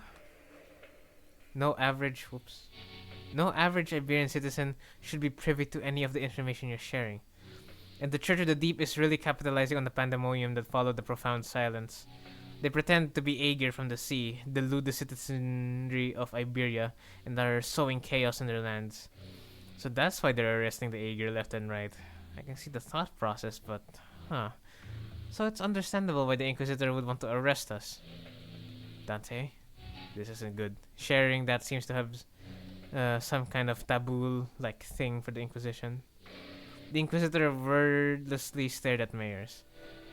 Her eyes filled with traces of anger and confusion, but she's afraid. There was a fear in her face of a threat. Not the fear of the terrified, no, it's the fear of someone who's suddenly confronted with something they must destroy. The High Inquisitor once told me that should I come across an Aegir who knows too much, there is a sliver of a chance that they may be of assistance to Iberia. Cease! Thou art threatening the innocent with thy brandishing of the firearm. But most are seduced by the allure of the sea. Thus they are, with little doubt, our foes. I got a bad feeling about this. Get out of the way, outsider. Final warning. Run! Quick on the uptake as always, Rhodia slung Mayors over her shoulder and ran past the villagers, while the sinners scattered in all directions to distract the Inquisitor. Whoa! The Inquisitor draws her firearm. Don Quixote to the rescue! And in the midst of all that reaction, Don Quixote rushed towards the Inquisitor without a moment's hesitation. Don Quixote, thou shalt go no further. I, a fixer of justice, shan't abide by thou persecute them. Forsooth, 'tis a battle delayed, not avoided. This clash is inevitable. Mm-hmm. Why aren't they running? The villagers. In that moment of crisis, seconds before, this could irregularly make us a new enemy. Monitor. Oh. Whoa, whomst. A large obsidian crystallization in the shape of a monster burst forth between the two of them. Ha! Who is it this time? Oh, it's the doctor. That's enough meaningless bickering. Dr. Calcit. Yeah, she's Dr. Calcit. I don't even know how to pronounce that shit. Calcit. Rhodes Island Medical Departments. Dr. Calcit behind you. Wah. Shoot first, talk later, is it? The negotiations are over. From this moment onward, Rhodes Island is now operating within legal capacity on Iberian territory, under the Inquisition's authorization. The Inquisitor fired a blast at that firearm-looking weapon, but the monster summoned by Calcit managed to deflect it. And the cannonball thrown from the weapon punched clean through the wall of the building we stayed in, before punching through several other buildings behind it. Yeah, that's an omen. That was enough to instantly freeze the sinners and the villagers on the spot. That penetrated the building. Though their walls may be weaker than the head standard for what counts as the building's exterior wall, to punch through so many is... what a precise point it makes. Now's not the time to sound impressed. It is a violation of a taboo to have that much penetrative power in a firearm. We are not in the city. Don't lose your heads over this. Taboos don't apply here. My head knows that that's to be true, yet my heart finds it difficult to be still. That is enough of that discussion for now. It is advisable that we carefully observe and grasp the situation at hand, instead of deliberating on a taboo the jurisdiction of which does not reach this far. Yeah, so? The situation's gotten slightly better, right? If she's Amia's friend, she's our ally. Besides, she's got some powerful looking prosthetic gear looking thing too. Wow. Is that what you think? I apologize for the disappointment, but I am not on anyone's side. In other words, your particular denomination of ally may not be entirely correct. However, if I must define my allegiance, then let me inform you that my closest label would be I am the Inquisitor Irene's ally. Dr. Calcit. Amia, outsiders. As much as you would like to deny it, the Inquisitor's suspicions are true. While it can be said that the process by which she reached that conclusion was unfair, the conclusion itself is without a doubt correct. So they're actually connected to the Church of the Deep. That is one way to put it. To be more precise, they aren't connected to the Church of the Deep. They are the Church of the Deep. Perhaps the village itself is a dilapidated church of their congregation. Okay. Our village a church? Just look at our buildings. Where would they even congregate? Your thoughts, Faust? There are not many resources by which we may analyze the decision. However, the fact that Amia's colleague has made the same argument as the Inquisitor brings the accused defense into question. Yet, I can hardly believe that young Mayors is lying to us. Hold on. You've been chatting plenty with that Inquisition or whatever. How do you know you weren't aligned with them the whole time? I see. You are all entirely in the dark. An expected outcome, given that all you may be from a place far beyond the dimensional door. As fortune should have it, there is no need for you to know it anyway. Truth is truth, unchanging. Without the acceptance from an errant group of outsiders. Besides, soon. I'm sorry. It seems that we've mired you into this trouble. Say no such thing. We shall not abide by as one such injustice is perpetrated before our eyes. The village already has been identified by the Inquisition, and the Inquisition has even brought an ally. It seems quite unlikely that words shall resolve this conflict. But we promise you, we will take responsibility for what's done. We have benefited far too much from your warmth and kindness not to do so. The village chief, with a benevolent look, pulls a dagger from his cloth, and I immediately knew what Calcid was about to say. Take responsibility? You don't have to go that far. Blimey! We are now departing for the sea. Yet, as we cannot bring ourselves to leave you here, I must ask you to join us for this journey. Become our bloodkin. What? What are you doing? Stop! The unanticipated, or perhaps I was simply in denial of this rising dread ambush, did not end there. Damn it, the Inquisition was right. Oh, Mersault. The villagers began to shank the sailors with weapons they had concealed in their clothes, as it was seen that they were coming from me as well. Ami on your left. Ami materialized a black ribbon-like apparition, parrying the dagger away, flying in my direction. But another villager rushed in, taking advantage of the opening. The charging villager made a visceral, crunchy noise. Someone flung them away. Didn't mean to be this late.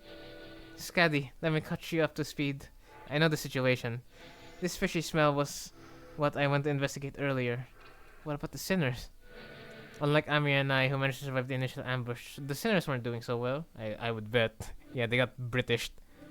At least we had a silver lining in that the Inquisitor and the Calcits, a quick understanding of the situation, and the subsequent retaliation led the villagers away from the sinners. How did I didn't notice any hostility or aggression. What an odd thing to say. Why would we hold any animosity against you? Why would we intend to kill you? We are not trying to hurt you. We are simply trying to give you a form better suited for the sea. Until we were obstructed. I apologize for our unfamiliarity has caused you trouble, Inquisitor. I won't make a big stink about what happened. What's truly unforgivable is that the heretics tried to take advantage of the ignorance of outsiders to flee in the Inquisition. Even if you are outsiders, any lives lost on Iberians are my responsibility. It's my fault. I'm sorry it came to this. They betrayed us. No, I was wrong. Wait, lives lost. We're still alive, you know. We can shave a stab wound like... This is most unfortunate, outsider. What? Your friends are either going to die or turn into seaborns. The daggers that they were stabbed with were laced with sea terrors. With the flesh of sea terrors. Once that happens, most die. And the survivors become overwritten by their cells, becoming nothing more than another sea monster. Wait, hold on a minute. Not a very big deal. Everyone was acting like this was it for the sinners, but... Hey, I should be able to deal with this by turning my... It's not that bad. My only concern that I didn't know what would happen if I tried to bring them back after they fully transformed into seaborns. The golden bow helped deal with the whale's palidification effects, but I had no idea how it would interact with seaborn transformations. We should just kill them before they turn. I know, this must be very hard for you, but... What? Sorry to bother this, but can you just kill my friends? And they probably... And preferably in the least painful way, you know? Oh, sorry, was that last part kind of too much to ask? Wait, don't give up already. If we bring them back to Rhodes Island, we should be able to do something to help them. How should I explain this? Guys, can you... Dante, I know what you mean, but... I just can't right now. My strength has rapidly deteriorated since the ambush. It's kind of tingly too, so they maybe use some kind of paralytic cocktail. Just trust me on this one time. I can assure you that I'm not giving up on them just yet. Yeah, can you please can you understand the outsider's speech? Yes, it's just that they're making it a pretty difficult request. They want me to kill all their friends before they transform into seaborns. Okay, Scaddy. And before we knew it, Skadi had already decapitated the sinners, none of whom resisted. Amiya seemed to be taken aback by how fast Skadi jumped into action. What are you doing? Skadi? Don't let this spook you. This is just how we roll, hell yeah. And I bring them back. Creep towards the headless torsos, connecting with the threads of blood. The sensation is that of reversal. It feels as though the sinners and I are severed from the rest of the world, rewinding in isolation. Is this rewinding us back in time, or are we defying the concept itself? This pain is multifold, worse than the sensation of a straightforward decapitation. The pain is in the heart. The fuck? As the current of death reverses, I sense a deep, crushing isolation. Their wounds are disappearing. Resurrection. Metempsychosis or time reversal. Puzzling. I have no knowledge with which to interpret this technology. The cost seems to be that of the pain is transferred to one who rewinds. But that seems too small of a price for such great power. Though the discussion of whether this can be categorized as power should be explored further later. I couldn't stop shaking. All of my limbs were trembling from the icy solitude. Still, I took a moment to collect myself and ordered the sinners. Well, there we go. I don't know just what they're thinking, but we should be able to find out once we take them all down. Mersalt aura farming. He's the one who just stood. He died standing. That's what I was guessing. Everybody else is on the ground, right? Even Rhodia had to boost her up with her axe. But Mersalt, he died standing. Look at the fucking Chad he is. You dare deceive the executive manager and try to take their life. Prepare thyself, for thou shalt pay the price for making a mockery of justice. Yeah, we can't just let this slide, you know? How unfortunate. I had high hopes that all of you would become fine bloodkins. It's not technically hopeless or struggling if you defend. Remember that.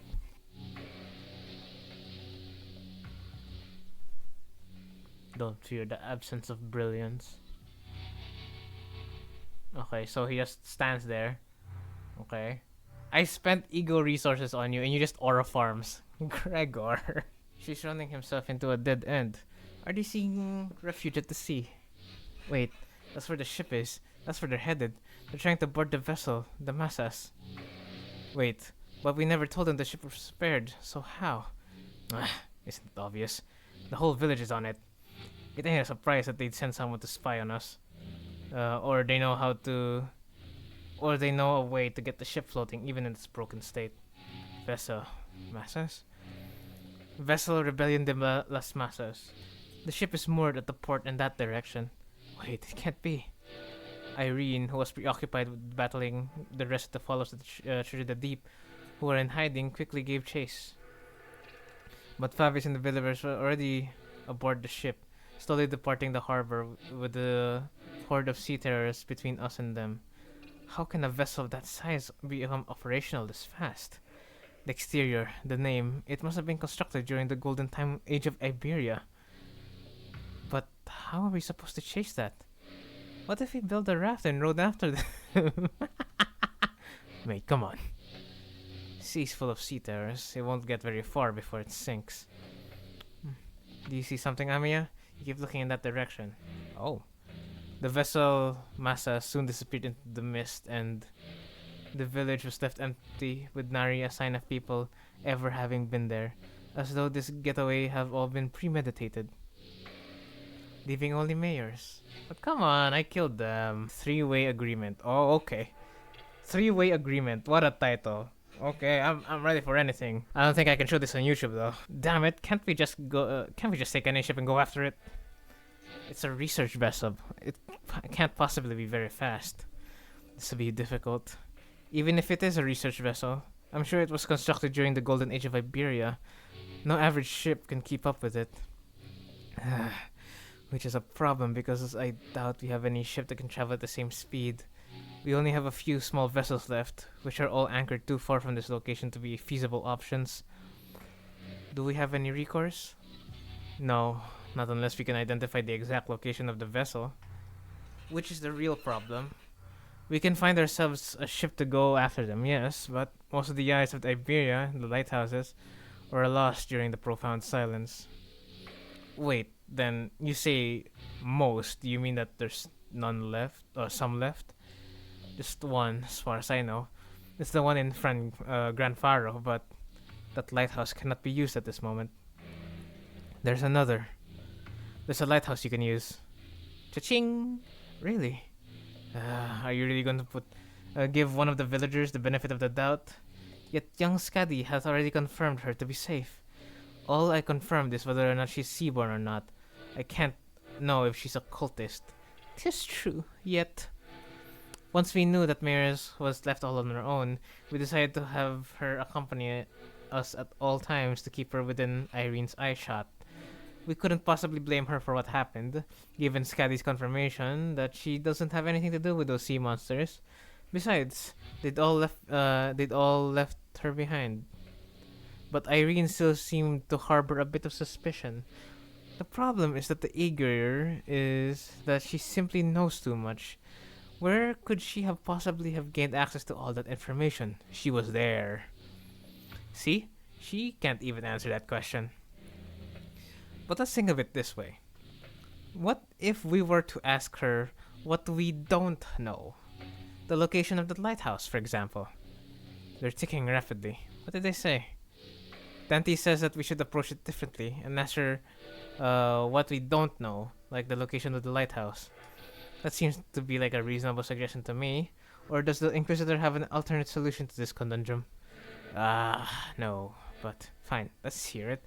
I won't interrogate you, but how you have access to things that even us Inquisitors don't know, at least not right now, fills me with rage.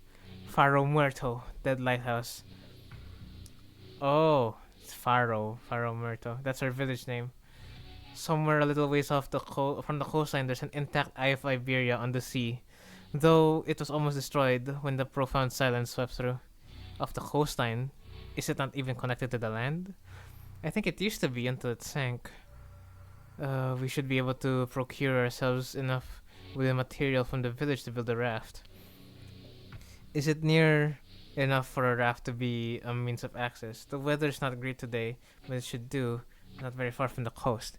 Even you're going to trust the Aegir. Hard R, whoa. I don't see why I shouldn't. I understand the Iberians' mistrust of the Aegir is quite profound, yet such sentiment is hollow to the rest of us. I like how she's able to say it, but she can't say it, the Inquisitor. Hard R, she can't say that. The correct political term is Aega. Aega. What's up, my Aega? Inquisitor Irene.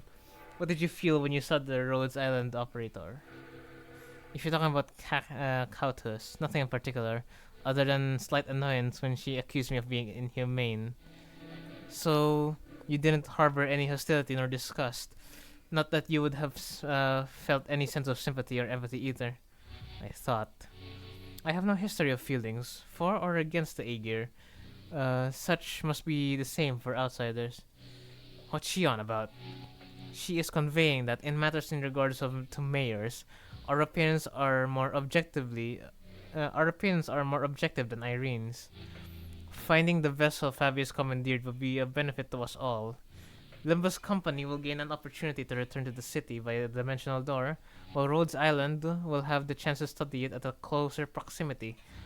And the Inquisition will gain possession of the vessel in which the technology from the Iberian Golden Age is contained.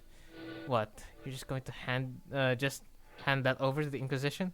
Why should we covet what was once Iberia's? Well, there certainly are aspects to that vessel that draw interest. I already have a state-of-the-art masterpiece known as Mephistopheles. As long as it can be guaranteed, I see no reason to refuse. Irene eventually agreed to put her trust in mayors.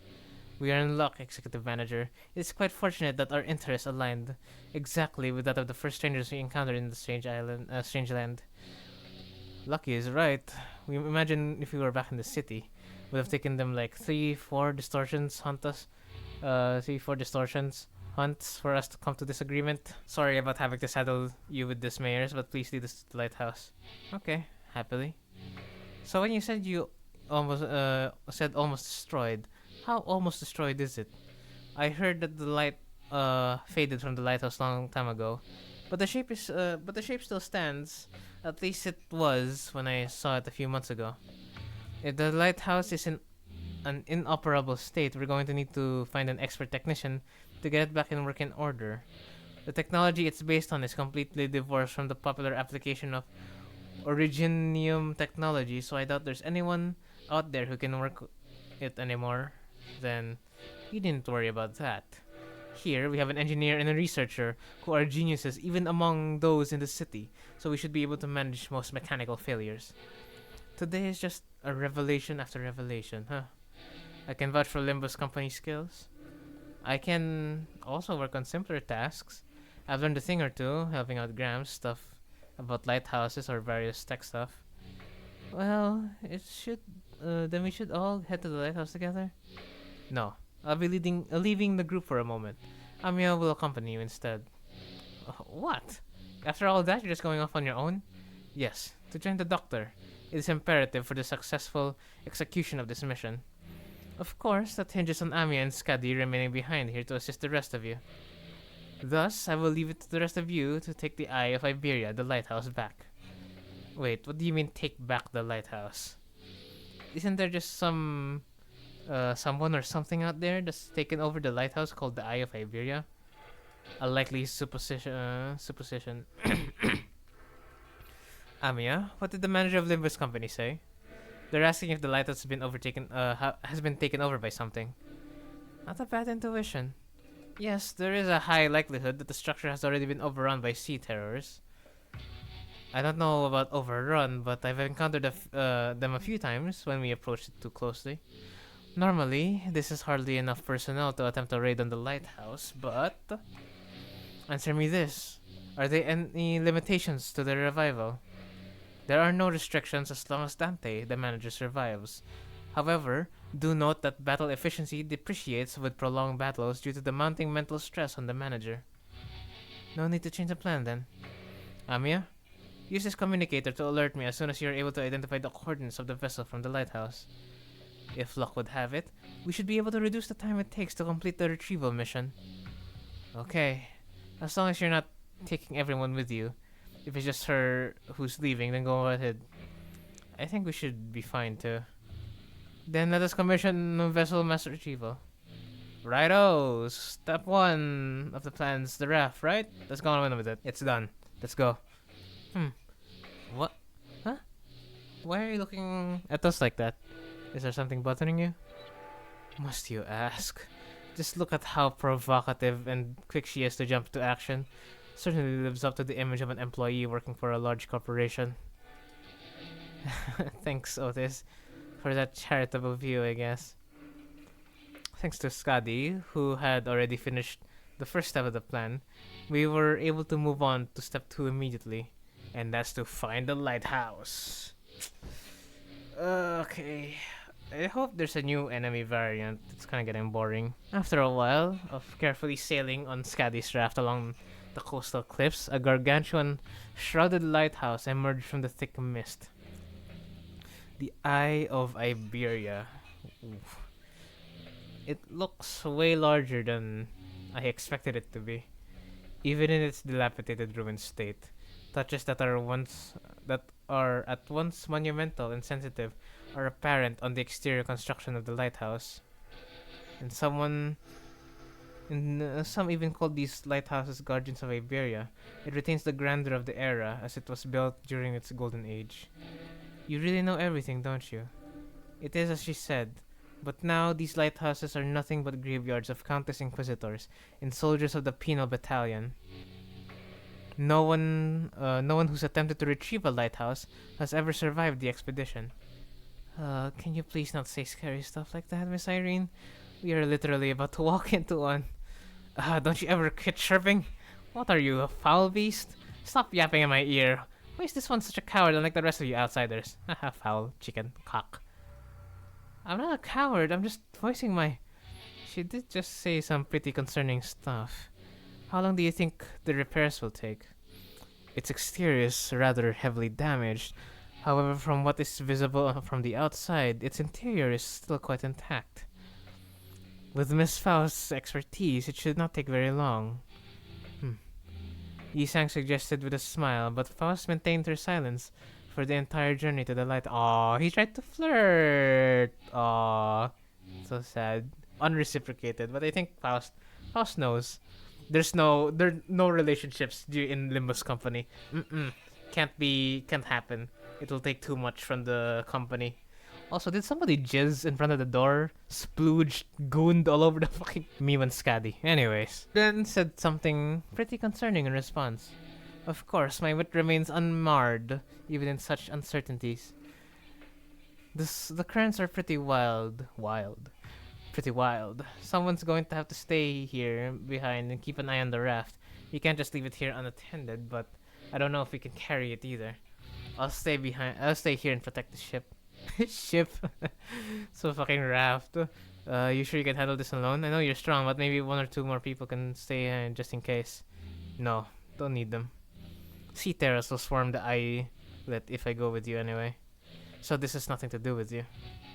So what she's trying to say is that she's worried about you not having enough people to take on the lighthouse when she can handle this area alone, which is why she is okay with staying behind alone. Thanks for explaining. Some people just can't help but hop through an extra loop, I guess. Well then, let's trust her. We'll be back, Scaddy. Luckily, we didn't run into any sea terrors on our way to the lighthouse gates. The problem is that the gates were bound shut by a strange blue tissues. Yeah, what did I tell you? They gooned all over the door. They sealed it shut. Now we can't go in. It reminds me of that L Corp branch back at U Corp, through the one was white. I don't think I can do anything to force it open myself, so guys, can you try to pry open this door? Oh, I move over. I'll pull from the right side, you grab the left, and we all pull together at once. 1, 2, 3. Oh, something's off here. What are you doing? The dorm is firmly secured in place. This flesh tissue regenerates almost as soon as it is torn. Perhaps you'll need to tap into a wilder form of art to get this opened. Well, what now? This strange flesh tissue growing on the gates is a sea terror. It reacts to the lamp, but it's grown too much to be affected by it in any meaningful capacity. Scaddy might be able to open this door with her incredible strength, but should I go fetch her? But I think she's already fighting off sea terrors from the sinking raft. So we were all on our own. Maybe there's an identity card or ego I could use to get through this. So which one? So just as I was pondering a familiar question, a faint black glow came into view that devoured my sight. It's no intuition or inspiration. It's different from all those sudden flashes of realization. And it's not the star of that day that I think from time to time. It's not the horrible door that I see every time I turn the clock either. The formless and black space in which I am not permitted to see. A faint noise, a whisper that cuts through it. And through that opening I see a light. I reach out to the opening and see Scaddy, born from a very, very warm gaze. Scaddy? Scaddy. Powerful imagery crashes onto me like the waves. Scaddy, the staggering dancer wielding a blade. Scaddy who flaunts her flowing locks. And Scaddy, the singer humming in a low voice. Beyond the fringes of cognition, Scaddy's existence has become engraved. The sinner who can wrestle and control this oceanic tidal power is Ishmael. Dante, are you alright? I'm good. And I don't think you'll need to send for Scaddy. Huh? What? This is huge. I think this is one of the few times that Dante or like any ID or ego has been used like on screen. The last one I can remember was a Warp Corp when they asked the identities what was in the train. Hey Ishmael, I've never used this ego before, but I need you to trust me and accept it. What? An ego? I nod quietly. It's funny because I don't have this yet. It's in the shop. Well, it's not like we have we ever get to have a practice run with those ego or whatever it is, seems to me that our managers found a solution. Her conclusion is short-lived. She lets out a carefree laughter before stepping forward, boldly twirling her waist once more. I mean, what's the worst that could happen? Get corroded? Oh my god! Whoa! Whoa! Whoa, whoa, whoa, hold on! It happened!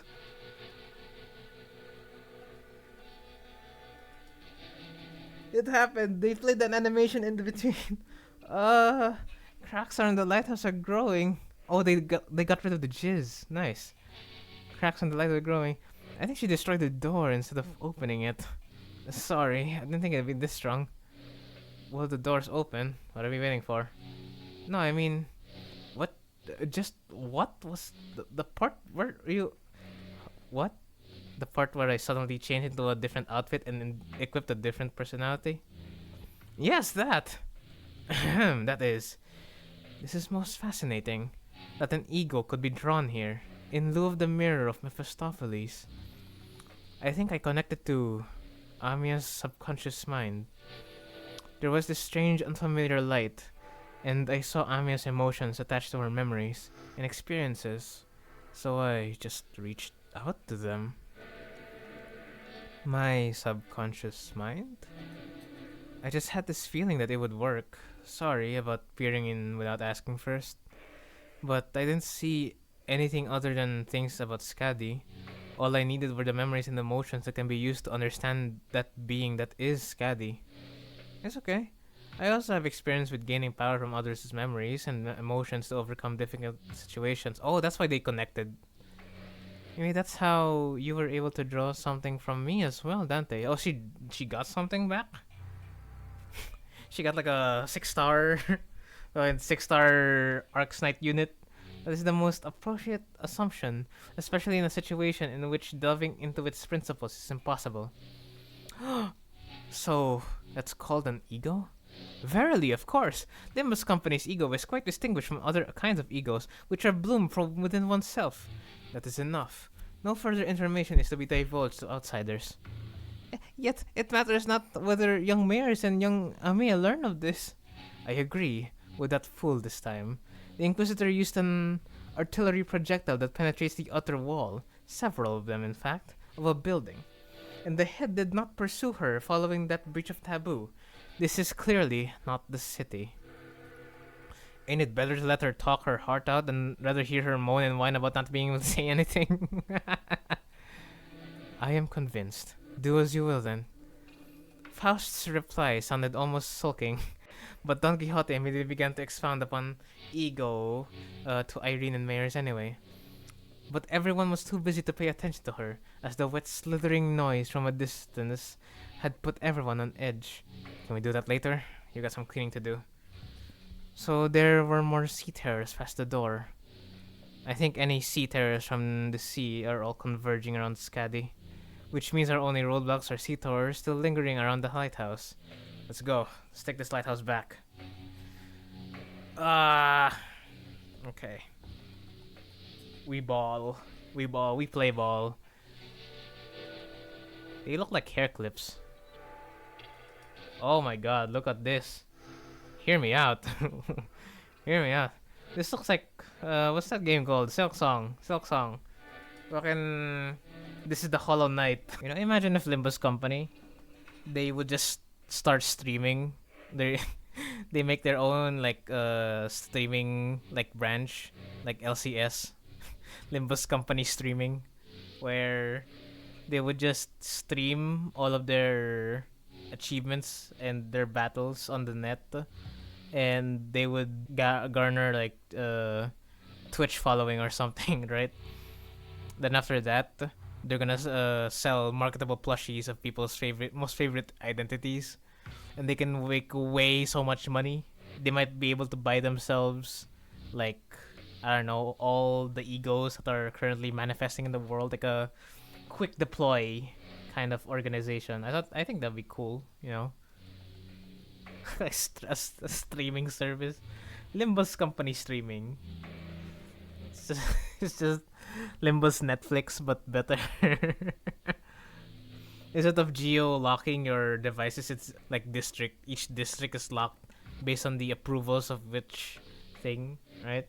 So all you'll see in NCorp are like religious texts, right? Or them battling, I don't know, cyborgs, clankers, and whatnot, right? Hard R. Man, Kim Ji Hoon should really hire me for his ideas. I'm like flowing with them right now. Imagine like an entire like whole ass crew. Mephistopheles becoming a double decker bus because the second floor is where LCS lives, right?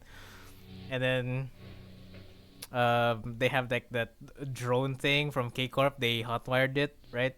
And then they go on a streaming adventure where they show the world all the ridiculous shit they have to go through, right? I can imagine Virgilius would be so pissed because it's the company's order, so he can't do much about it. He goes, "The company has prescribed that we have a second crew on top, and I would recommend that you do not make enemies of this next crew." Just seething in his voice that he doesn't want the streaming crew to be there. That is amusing. I do like that idea. What other else? What other branches can they do? I think because they have the LCA. I think that's headquarters, right? LCA, LC administration, right? And then they made LCB, Limbus Company Bus, LCC, B. I think that's the before team, and then there's the after team, right? LCD.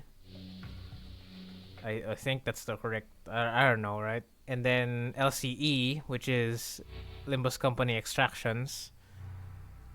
LCF. What's LCF?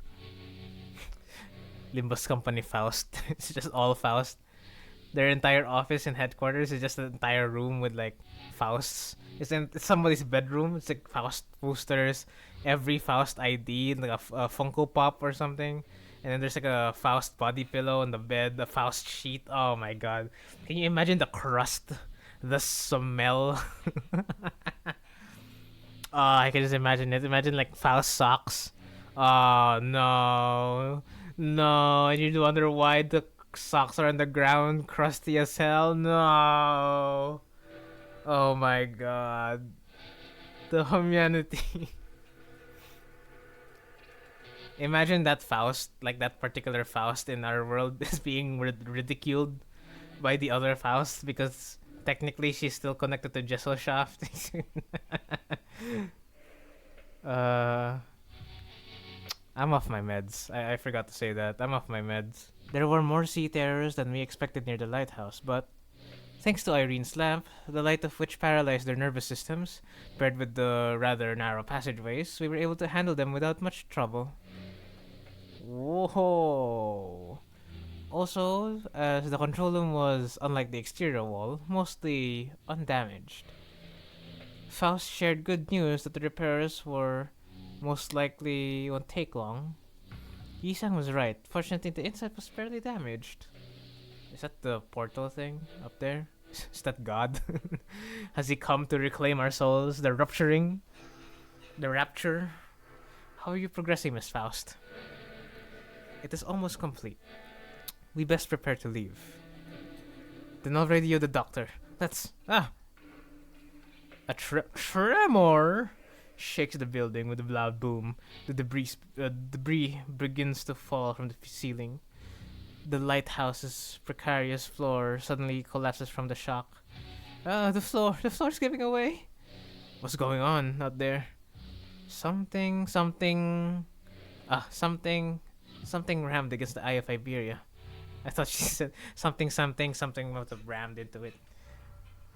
I see, Aught shattering through the ocean's surface, the sheer explosive force turning water into mist. And it is charging at us once again. Whoa. Is that the blue reverberation? As Isang noted. I saw a shadow of dark figure through the ruptured outer wall of the lighthouse, charging furiously at the ruined structure. The figure looked a lot like those knights of the city's western region Don Quixote would talk about. Knights? The lighthouse must crumble at this rate. might crumble at this rate. Then we have no choice. We have to stop whatever is out there. Faust, stay here. The rest of us will descend the lighthouse, and the lighthouse is almost fully functional. It only takes some finishing touches to have its light shine again, which I can handle, so I'll stay behind. Seems entirely unnecessary to leave the rest to you, so I'd much rather leave it to Faust, who is an expert. I've read about that Seaborn before. The fables and legends say that he's the last knight, and if those stories have any grain of truth in them, you're going to need all hands on deck to even have a chance at stalling it. You better prepare for a few days of interrogations once I bring you into the Inquisition. Your decision, Executive Manager? All hands on deck. Leave the lighthouse to mayors. We have to stop. Have to put a stop to that night somehow. Whoa, dark. Okay, wrong. I was about to say Dark Souls. Okay, no, we're not supposed to. It's a collab. A collab. We're not supposed to bring up any other game. It's bad luck. Waves crest high and violent behind the spear-wielding knight. We have to protect the already precious lighthouse against the knight. The knight begins to charge at us, his steed splitting the very sea, and I instinctively know that this isn't going to be easy. Oh my god. It's just Dullahan. Wild Hunt. Oh my god, Heathcliff ID! No way! He finally got an ID after all this time. Weak grains he planted did not sprout. He stopped feeling the scent of life between his breaths. Thus he rides against the currents, hunting after waves. He seeks the waves, approaches them, and eventually brings out their destruction. Faint memories, having blinked through Amiya's fathoms, flashed briefly before my eyes, and the Seaborn Knight wields his great lance against the sea terrors. The objective and the knight and the sea terrors don't necessarily seem to be on the same side. Perhaps diplomacy may be a viable solution here. Sure. Let's try it. Honglu? Oh, yeah, we win that easy. We are not the sea. We are not its waves. The knight's great lance falters. Okay. Alright, let's boogie. What? What? What? Excuse me? Oh, hell no. I have to defeat it twice? And then after I defeat it once, it has a new pattern? Oh, hell no. Hold on. I'm gonna sink this motherfucker. I love sinking so much. It's my first team because I knew how bullshit it was. Look at this. Gun him down! Like you do in Detroit, Yisang. Let's go! Oh, shit! Okay, we did it! I thought we were gonna have to do the second phase. I read that wrong. Okay, let's go! I'm out of rounds. The lamp's almost out too. We're holding him back for now, but we won't last much longer. No bullshit. I can last. The lighthouse, not so much. What difference does that make? The sinners were reeling from the battle against the enemy. This enemy, who is more like a force of nature than human. Without giving us much time to breathe, the knight fixes the spear and begins charging at us again. He's a bitch boy, or she, I don't care, right? I got sinking, we were good. It was fine. I had it all under control. There was no doubt in my mind. It didn't take very long for the severity of the situation to dawn as I quickly began to rack my head with a desperate wish. What can I do? What can I do here? That's when through the mist, the black space begins to envelop my vision once again. Wait, this is just like... And from the dark, light shines again. I reach towards it and see, unlike in the earlier phenomenon, which focused entirely and powerfully on Skadi, a single individual. What I saw this time was an unfamiliar place called Casimir's. This place was... Is this gonna be... It's gonna be Gregor. This place was filled to the brim with things that Don Quixote would lose her mind over, like knights and their countless fans, an arena in which to test one's mettle. But the one in Amiya's thought sits far from all that glory, in a very mundane-looking office. He wears a well-kept set of clothing as Gregor, while his eyes are with a slight squint focused on reading the newspaper. The man looked much more like an office worker than a knight, but the most radiant part of that scene was a banner hanging on the wall and a sword. Don Quixote was the first sinner who came to mind. Can she, our ardent admirer of knights and pursuer of glory, spin that energy from this sword as her own? Wait, no, he's different. I need someone who doesn't pursue glory. I need someone who can handle their own tarnished glory. The sinner who can detachedly wield the entirety of their bygone honor is Potential Man! I trust you, Gregor. Use this ego to hew into the night's charge. Split the waves. Use the light to split the waves, huh? I hear you, Mother Bud. Let's do this. Let's go! Okay, so it's not the aura farming version. He's just splitting the wave. Whoa, I didn't see that. I got all tails. What? Ah, flashbang. Fuck, my room is so dark. The incandescent golden blades of light surge forth, cleaving through the darkness of the sea. The knight withstands and parries each of those lights away, but he comes to a stop when the last of the golden radiance cuts across the sea, and looks in our direction as if to admire it.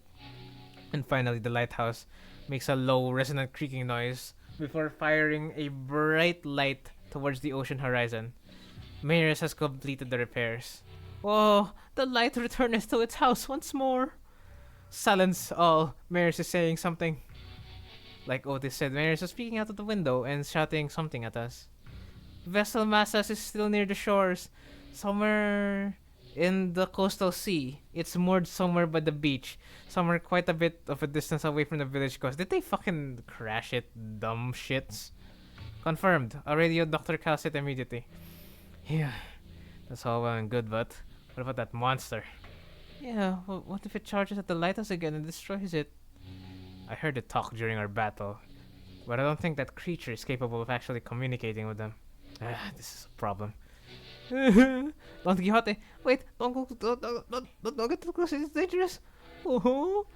But before we could stop her, Don Quixote had already approached as close as she could to the seaborn, her eyes twinkling. She takes a brief moment to admire the knight and his steed before asking in an energetic tone, "Oh, mighty knight, what is the name of thy noble steed?" Oh, Roshante. Wait, she can communicate with him? Oh, 'tis quite a coincidence then. My noble steed is also named Roshante. One who is not a comrade. They are a steed, you say? Forsooth, a steed most fine indeed. It has served me well all over the countless adventures of mine, despite its appearance. Yet I must inquire thee, noble knight, wherefore dost thou strike this lighthouse so? Ishar, blah. It was not the waves. The waves are darker, more ferocious. Perchance there was a tad inconvenient misunderstanding there then. Good night, I and mine compatriots are now embarking upon an adventure most important, yet with thy obstruction we are unable to do so. Prithee, wilt thou return to whence thou came? Don Quixote regarded the knight with a stance that was at once courteous and brave, and the knight and his steed Roshante stared wordlessly back at Don Quixote. I wasn't sure if she managed to get through to the knight, or if the knight just lost interest, but they both departed the lighthouse, looking out into the far distance. So they really exist, seaborns who hope for something more than just survival. Such powerful seaborns lurk at the sea. Are y'all alright, donkey? You should better be thankful that somehow yielded a positive outcome. When are you going to fix that habit of rushing towards something without thinking it through? My apologies. While Don Quixote returned the night with the bizarre conversation, Amiya raised her voice happily as though she just received good news. What? Dr. Calcit, is that true? What's going on? The doctors managed to infiltrate the vessel of Massas. They're already done cleaning up the decks, and now they're just waiting for the rest of us to arrive. But it's been hardly 10 minutes since the lighthouse came on. The doctor's an excellent strategist, and based on what Dr. Calcit told us, I think they already had some plans in motion before we activated the lighthouse. Great. Let's return to Skadi and join him. We returned to the raft and explained what had transpired. Skadi listened to us quietly before replying to the exact same manner as she did before. Someone's going to have to stay behind. I'll stay. Go find vessel massas. You're going to refuse again if you offer help, aren't you? Yes. Then I'll see you after we receive the vessel massas. I'll let the doctor know what happened here. What an oddball. Lamau. This is the doctor, researcher at Rhodes Island. And nice to meet you. Wow, it's the protagonist. When I, after everything we went through, finally had a chance to meet the doctor of Rhodes Island, I realized that I had been building a vastly different image of them in my mind based on the name alone. Yeah. Two protagonists meet each other. It's a two-player game now. I was thinking they were going to be someone like Isang, Faust, or Honheim from LCE. But from the first impression of him, was similar to what I felt when I met the K-Corp employee. The clock just ticked. And this is Dante, a manager from Limbus Company. At Limbus Company. That ticking just now was nice to meet you. Okay. Thanks for accompanying Amiya. Honestly, I was pretty worried when we were separated at the border. I should thank you and Amiya, actually. We would have been in real pickle without her, so... It's a bit embarrassing to repeat that myself. Dante says that we would have been in a real pickle without Miss Amiya. Sorry, Manager Bud. Can't talk human, so don't worry about it. Take over the translation.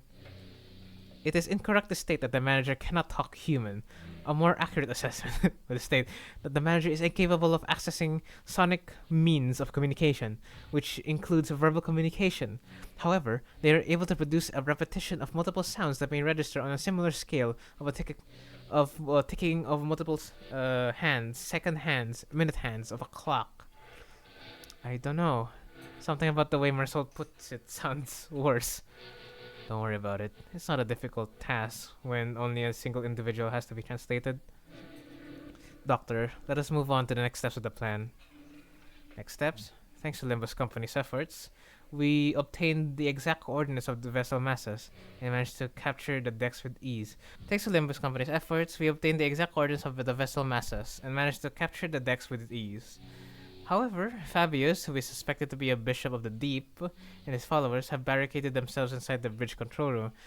I would have wanted to think that this was in their game. I don't play Arknights at all, but I would have liked to see that this was part of their side. You know, there's a level where it's just this. What may seem as though they're hiding, I believe they're trying to bait us. As in, they're waiting for us to enter the bridge before summoning reinforcements from elsewhere to trap us in a pincer attack. Something like that. The elsewhere is most likely to be the sea, as the reinforcements are probably more sea terrors. Fabius is a seaborn, and the ocean will answer to the call of their kind. Limbus Company and Irene will head to the bridge and neutralize Fabius. Ami and I will accompany you to provide support and identify the situation within the bridge. In the meantime, Calcit and the other operators will remain on standby on the ship's exterior at the pre-designated locations. I'd like to avoid getting surrounded by sea terrors before I manage to take down the Church of the Deep within the bridge. I observed several entry points leading straight to the bridge while we were working on repairing the vessel. Your force doesn't seem numerous enough to close all of them. It's true that there are many entry points here, but we don't need forces guarding every single one of them, especially here. The hallway is narrow, long, and straight, so... Makes sense to me. How about the here? Are you sure you're not already focusing your forces on a single checkpoint? See, but on a closer look, looks like the commanding officer, Otis, is finally in their environment. Got any questions, Manager Bud? I have no idea what they're talking about, if I'm being honest. Really? I saw you commanding the Sinners earlier. You seem pretty adept at giving orders and making strategic decisions. Indeed. You seem quite adept at making on-the-spot strategic commands and identifying exploitable weaknesses and patterns in their enemies. However, the Doctor and the Outsider are operating on fundamentally different fields. No further elaboration is necessary. Agreed. That particular aspect of strategizing is not one of Manager Dante's obligations. Oops. And even if there is a chance for them to engage in such elements, it may be too early to do so. I think she just called me dumb in a really, really roundabout way. Is that so? It is. At least this is what Faustus judged. What are they on about? I was about to ask that myself. I don't know. I have no idea. Having finished her discussion with the doctor over the plan, Otis returned wearing a grim look. Huh? Is there something wrong with the plan? No, there wasn't anything wrong with the plan. I expect a certain degree of competency, but they were impressive, far beyond my expectations. Really? That's good, huh? Even when I think back to my days in the line of duty, I can't think of too many like them. Right, so they're dependable. Good enough for me. Is your strategizing done? Let's get cracking. What of you, Miss Mayers? If it's too much to face what awaits, then you need not follow us. I decided to stay here anyway. The doctor's going to update you in real time on where the safe zones are, so please keep that communicator close to you. I will. Hey, if Gramps, is there something you would like for us to do? It's nothing. It's nothing. If there's something you want to tell him, contact us through the communicator at any time. We're going to find a way to resolve this peacefully as we can, but if the negotiations break down... Yeah, I know what you mean, Doctor. Be safe, everyone. She is... plot twist. She is the pincer attack. She's gonna distort. Leaving Mayers behind with her unfinished sentence. We follow the Rhodes Island team into the bridge. The bridge was as gaudily decorated as ever. Fabius, flanked by hooded followers and sea terrors, greeted us with a kindly smile. Welcome. I truly did appreciate thy kindness. Wherefore did thou seek to harm us? Your suspicions are certainly justified, but I implore you to think back. If you truly believe that we had sought to harm you then, how would you explain that one peaceful night you had spent in Foul Muerto? We have never wished you any harm. We did not then, and we do not now. Not every day. Not even a day after you folks stabbed us in the back like cowards, and you want us to believe that? Our wish has always been the same. We only wish to extend the freedom to roam the seas to those with capable, kind-hearted souls. Mate, we know you were just trying to turn us into sea monsters of some kind. Monster is only a name. The essence of its being changes not regardless of the label given to it. Become one with the sea. Become one with the endless cycle of life. And one day, your misunderstandings will end, and you will come to understand us. Looks like this fight between us is going to be unavoidable. I pulled out the identity cards the moment I saw Fabius raising his hand. The doctors seemed to have finished their preparations as well, as they and Amia stood opposite Fabius. Incoming. Get ready, everyone. Let's stop them here for good, no matter how long it takes. Their strategic formation prioritized reducing sacrifices to the absolute minimum. Their commands sought to protect, sought to defend, and their forces were quick to follow them. Rhodes Island was certainly impressive, but that's not exactly our style. All I can do is put my faith in the sinners and push them onward. Our style is, trust me to bring you back, and no matter how many times they cut you down. Let's wipe them out. Run them bullshit, go! If you think about it, right? This must be just an ordinary day in Hongyan. It's just Hong Lu and the crew just fishing out for grub or something. They're pretty persistent. Fabius flees again. What the fuck? No, he didn't. I sliced him. Fabius flees again, using sea terrors and his followers as meat shields.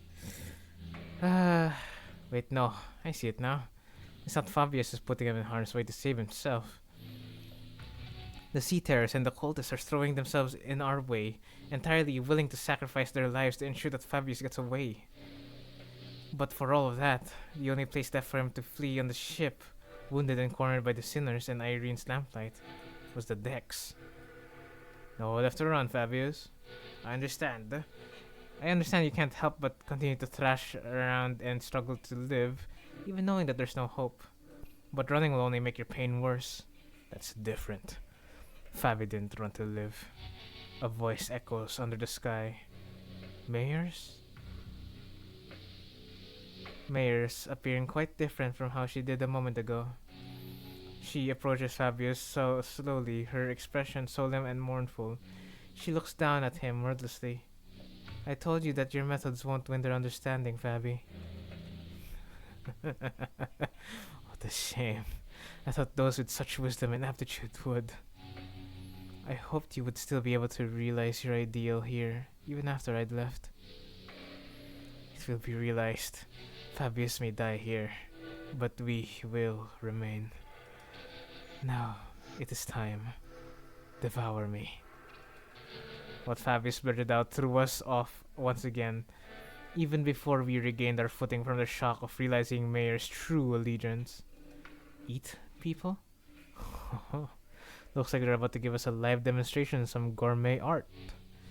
I heard it's a pretty common thing in District 23 backstreets, but I'd rather not see it in person. Hey, I think I'm just gonna look away. That's okay, right? Just what? Doctor. Weaker seaborns willingly let themselves be devoured by stronger ones, thereby sharing their experiences and nutrients with them. This is a commonly accepted practice among them. It is but a behavior that prioritizes survival over all else. This isn't done in any sense of a sacrifice. The time is here. Devour me. Set sail towards your ideal. Yisang, I'm sorry, Fabi. I've still got some canned food left for me on this ship, and I think I'll delay becoming a seaborn for a little while. Why? I found a new destination. I'll gain a new power from there, and then become a seaborn. So now is not yet the time. If that is your will, O Bishop, don't worry, your flesh will fatten the bloodkin of the sea. Mayers waves her hand. The sea terrors climb up the vessel. From the waves of the ship begun tearing Fabius to pieces. Despite the way it looked, Fabius looked exhilarated, nary a look of suffering or pain and wrinkling in his face as they ripped his flesh apart. We turned away from the scene that could not be described as anything else other than a cannibalism to look at Mayers. Calcit, is she? Don't need to ask questions when the answer lies plainly before you, Doctor. Oh, what is happening? Wherefore did young Mayers? It wasn't Fabius. Mayers was the Bishop of the Deep. Oh my god. Yeah, kind of obvious because she had the pointy ears. You know, discrimination wins at the end of the day. That's the lesson in all this. They've played us. Don't despair. We still have the upper hand. We defeated Fabius and his cultists already. And even if there were to summon more sea terrors, we should be able to handle them without much trouble. Hey, Ager, hard R. Just what were you thinking the entire time you deceived us? I had a feeling I knew she was going to say that. What, the slur? She was either going to say that it was for our sake, that it wasn't a deception at all, or maybe she'll even give us one final gloating. But her reply, the words of which were carefully selected after gazing out at the far ocean, was not any of us could have expected. I'm sorry. I thought this would be a better way to approach you, but I see how it can come across as nothing more than deception. You're sorry? Why? Dante wants to know why you're sorry. Well, that's because I did something very wrong. I'm a little kid. Wait, hold on. You've been deceiving us all along, Mears, and now you're gonna... Oi, what exactly are you after? You're after the same thing that Geezer was, right? Ain't that right? Turn us into your bloodkins that it was for all of our sake, giving us all kind of ridiculous excuses to turn us into some those monsters. I do hope that one day you will all accept becoming Seaborns. But I am not about to demand that you let yourself be transformed today, right here and right now. I understand that we all need some time to mentally prepare ourselves. I may understand your statement to be implying that that you will not be forcing this upon us should we refuse. That is correct. It'd be against manners to do what Fabius did, shoving sea terror cells inside your body out of nowhere. Manners, huh? Well, I was taken aback by the fact that Maris was a bishop of the deep. It was also true that Maris had never tried to bring us harm, unlike Fabius, who attacked the sinners directly. Well, she did almost get us in big trouble with Irene while explaining things to us. It's also true that Maris has been extremely helpful so far, It was her who led us to the lighthouse. It was her who stayed in the crumbling lighthouse until the repairs were done, as the terrifying night continued to assail its whales. What was your actual relationship to Fabius anyway, child? Just someone who also once strove to realize the visions of our ideal worlds. Our goals once converged, but not now. I was taken pretty aback too when they attacked you back at the village. Maybe he got greedy when he saw Faust and Otis repairing the ship. He got greedy. Fabius believed that welcoming capable people as Bloodkin would expedite the Seaborn's evolution. It's the same thing with Vampire the Masquerade, guys. It's what I've been saying. If you're incompetent, you won't be turned into a vampire. How bad is it? How hard is that to understand? Come on, guys.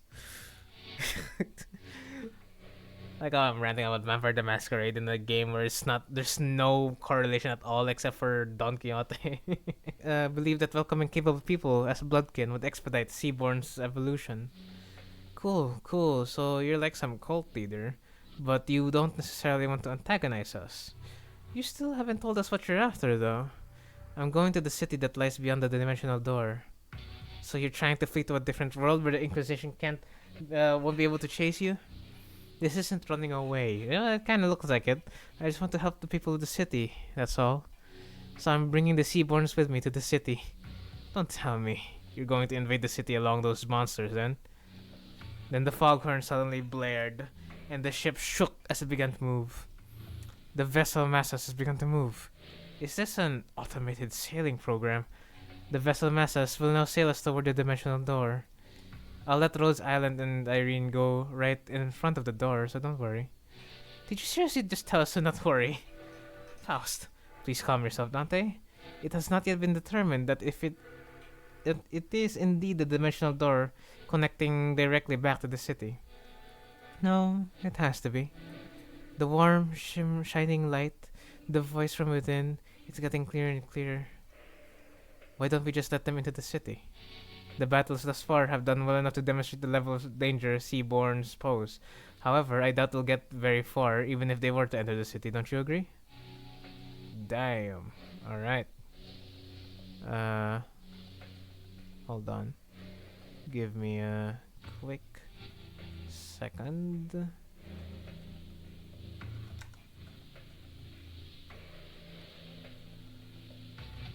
Okay. In Hongyan, we've all seen what happens when sentient non-human entities enter the city. The head will take action the moment they realize their presence. Of course, we must prepare ourselves for repercussions in case they decide to hold Limbus Company responsible once the dust settles. Yet it is also very likely that we'll fully escape any culpability, as we saw in the memories of the Kong massacre. Your thoughts, Faust? Urban nightmare. However, considering their specific attributes, it will not take long for them to rise to become a star of the city level threat. There is a reasonable possibility that they may be issued the Impuritas Cultivus Civitatis? The fuck kind of Latin is that? What? Classification. Is that not an acceptable risk? If not the head, they should be manageable by a wing. This isn't that terrible of a calamity. But Calcit shook her head resolutely. No. Your technology seems to be based on something else, which is neither Originium, arts, nor any of its derived technology. And that is precisely what could make your world vulnerable against Seaborns. Is it because they learn fast? Yes. And those on the front lines of the war against Seaborns stubbornly stick to using traditional low-tech weapons. Deploying high-technology weapons against them is only going to make you an enticing meal. Then can't we just let whichever unfortunate wing that ends up fighting these? Do take into account that it may take a significant amount of time to earn their trust. Even if they were to be convinced, there would be other parties with alternative perspectives on the matter, complicating issues. True. The situation will rapidly grow out of control if backstreet syndicates or fixers get involved, unless the head designates a taboo to prevent it. Even then, considering what she has been saying, Yes, we must consider the possibility that they may be capable of absorbing the head's technology as well before they are expelled from the city. How do you plan on helping the people of the city, Mayors? By giving them a chance to become Seaborns. What are you on about? Become Seaborns? She ain't all there either, huh? What kind of help is that? Mayors, you know that's no different from what the Church of Deep is doing here. No, it is different. Because someone showered the city with the light. The light? The beam of light from the White Nights and Dark Days incident. How do you... could it be? Becoming a Seaborn is to become a part of a great will called We Many. We Many. By doing so, we can be reborn as an altruistic life form, but at the cost of ego, the sense of self. And that's always been my issue with it. Everyone has beliefs of their own, dreams of their own. It feels too empty to lose all of that when they inevitably lose their sense of selves as they become Seaborns. Look, I want each Seaborn to have their own wishes. But the light shining through the dimensional door is our world is too faint to push them forward that evolution. If only the light of the city could become more tangible, it might just be able to give every Seaborn, an identity of their own, to remain uniquely themselves. Then why is it that you advocate towards those of the city to join Seaborns, when one could simply learn more of the light before returning here? At first, I thought all I needed was the clue to a better evolution, but Don Quixote's tales of adventures changed my mind. Mine adventures? You don't understand just how precious all of you are. And how would you? You were born into that kind of world from the very start. A place where life has become a commodity and gold one of its few religions. The city has abandoned its yesterdays to survive today, and by doing so, has given up on its tomorrows. Just as I needed the light, the city needs Seaborns. It needs their tenacious hold to life and their absolute unconditional selflessness. But at the end of the day, it still remains that everyone has to turn to monsters. People ostracize the other. Something that isn't like me, something that feels alien to me, something I don't know or understand. That fear is natural because Seaborns are not human. But you just have to cross that threshold once. Miss Mayers, do you believe that the nature of humanity to be evil? Humans are selfish, but not necessarily a bad thing. Good things can come from selfishness, that's for sure. But the side effects have become simply unsustainable. Doctor, you've been to countless battlefields where Rhodes Island has fought tooth and nail for the rights of the infected. But what came of it? Peace? No, it's the same. But still, we are all still getting better, little by little. I'm not trying to deride those small incremental steps to call themselves meaningless. Change takes time, and should it continue, I believe your efforts could be a beacon of light that will lead humanity toward a brighter future. But what about everyone who is sacrificed while you're taking your time, those incremental steps? Every single day of that incremental change is marred by unjust deaths. Some are enslaved for no other reason than their differences. People live on in fear, that despair that seems to have no end. I agree with what the light told me. People are diseased. They're sick of that. Even in the far-flung future, even on the day the world ends, they will continue to fail to look forward, obsessed with scrutinizing each other in search of those differences. Even when the Aegir returns to the sea, they're still going to bully and hate anyone with pointed ears, labeling them as Aegirs. Even when oripathy is truly eradicated, people are still going to suspect and persecute someone as the infected. People are imperfect beings. You're right. There probably isn't anyone out there who can really sacrifice themselves for the sake of others with nothing but perfect selflessness. But not when it comes to Seaborns. They don't suffer from all this absurdity, nor are they coerced to sacrifice against their will. They have the power to progress forward to a better future built from mutual understanding. Because they're the kind of life form that seeks common ground instead of scrutinizing for differences. The bells. A strange shaped form shimmers and materializes before Mayor's. I couldn't quite tell what it was, but it was round and it looked like a tool. It is possible that she had already met the conditions to efflorescence. A possible explanation would be the absence of the particular pull required to draw it out of her, or the insufficiency of it. This isn't anything like the arts. What is happening in front of Miss Mayers? Is our proximity to the dimensional door increasing the potency of influences coming over from the city? Precisely. The connection to Faust returning to normal levels seems to indicate that. Wait. Can people in other worlds, mayors, also manifest ego? Internal conflict and anguish is the commonality among every intelligent entity, regardless of whether they are from the city or not. Therefore, yes, Faust is quite positive on this possibility as well. However, what does that mean? The potential to effloresce an ego implies the potential to distort as well. You've been dreaming for a long time, Mayor, says Carmen, drawing your own picture of an idealized world. And you have chosen the ocean as a means to building a path towards that vision. And yet, why have you failed to take the leap of faith yourself? I had to make preparations.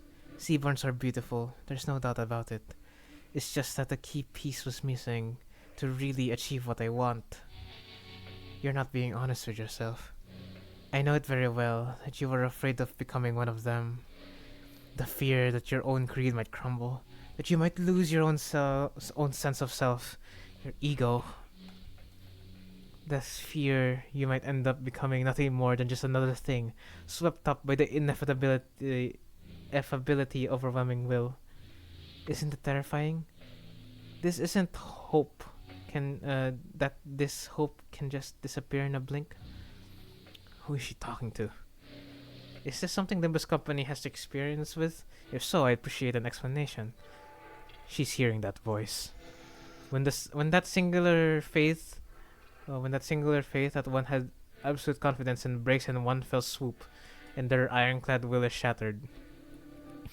People of the city have the potential to distort into a monstrous form at any time. It is said that these phenomena are often accompanied by the distorting individual hearing a disembodied voice. Indeed, those who distort would oft behave as though they were engaged in a conversation. Of course, the same could be asked for those who awaken ego. At first, I thought it was Kathy, but it wasn't her. The voice was beautiful, comforting, and even cozy. The kind of voice that puts all deep contemplation to sleep. So calm and so warm. No. There is more to the sunshine than its warmth. The sunshine. You don't share your interests with your other devotees. Survival isn't what you care about. What you really care about is giving everyone a chance to experience what it feels like to live in a world of warmth. Ephemeral. What the fuck is that word? It may be. Right. We have to be about more than just prolonging our existences. What really matters isn't survival. It's what we leave behind for prosperity. Our legacy. As long as there's a guarantee that the light can indeed protect the sense of self, it'll be more than enough to convince people to become Seaborns. Starborns. Please you don't have to concern yourself with what other people might think, Mayors. But everyone has their own wishes. I can't just bulldoze over theirs to force mine upon them. But that's not really what you believe in, is it? You know that better than anyone. When you hesitate, countless people who are bound to the inescapable bridle will continue to suffer. That might be true, but it's okay. You don't have to hide the shape of your heart, its colors. The only thing you have to concern yourself with is how you can lead the people of the city, and then Terra. Okay, we can't just sit here and let this happen. Operators to positions. Operators unable to approach. She's surrounded by a strange field doctor. Whenever someone would distort due to reasons other than the monolith, a strange pressure would prevent our approach as though to stop us from interfering. Looks like that applies here too, all the way over in another world. Love is our collective destination after all, Love Town. So please, let go of this tool that might break in your heart. Don't force yourself to walk the path of thorns. Your pilgrimage needed not be that of suffering. No, you don't believe in any recourse, do you? Other than this, anyway. Don't you think we should find a better, faster path? With less suffering? Before more people inevitably hurt each other with their ill intent? You're right. If there is no recourse, it has to happen faster. I can't waste any more time with while people suffer. Follow your wishes. Follow your desires. And paint. Show them the painting of your world reflected in your eyes. Before the compassion they believe in becomes completely worthless. Wow! Aquarium? Is that one guy from that one scene, the fucking fishbowl guy? Mayors, the yearning Float Sam. Float Sam? Silt current? I understand the shape of your heart. That makes you want to enter the city. But we still know so little about the Seaborns, about Terra, about Iberia. Whatever may have lit the fire under your feet, I can't bring you with us to the city as you are now. Even before the sinners had the chance to translate my words, Mayor slowly turned in my direction as though she clearly understood me. But I must, Dante. Your adventures were full of exhilarating tales, and I saw kindness in every word and action of you and your friends, but that's not enough. You don't think they'll change? No, they will. In the far, far future, an incandescent brilliance bursts forth from before Mayors. Oh, past the light that I saw the ocean. The calm sound of gently lapping crashing waves, the immense golden brilliance. A portal. Where did it come from? Dungeon of the Fathoms. No, bro, Fathoms. A gate that leads to one's heart. This is periphery. Is where LCB department specialty begins. While what lies beyond this periphery does not necessarily warrant Rose Island presence. Can you guys help? I don't know what kind of Fathoms I'm walking into, but I have a feeling that we're going to need your assistance. Dr. Calcit? We're only here to investigate the dimensional door, but I don't want us to turn our backs on people we can help. Rhodes Island accepts Limbus Company's cooperation request. I'll go too. You're still in Iberia, and I can't let Iberian business be handled solely by outsiders, let alone an incident be connected to the Church of the Deep. Don't worry, it's not like this is the first time we're letting on someone not from our group in a Dungeon of the Fathoms. We'll be fine. More sea terrors. I'm always this close to calling them sea tremors. Given the circumstance, it seems very likely that sea terrors that were swarming the lighthouse are coming this way as well. I'll call Scaddy here. You'll be staying behind then. Amia will go with you, Doctor. Following Mayors, who had already disappeared into the portal, we can take our steps into the utopian world beyond. That was beautiful though. Oh, what the fuck? I don't really wanna... yeah. I don't really wanna do the Fathoms though. Man, wait. I'm already 4 hours into recording. Hell no, bro. This is tomorrow. Fuck this. Alright, I'm back. Ready, refreshed. Let's do this. Whoa, what is this? Atlantis looking ass. Holy. What?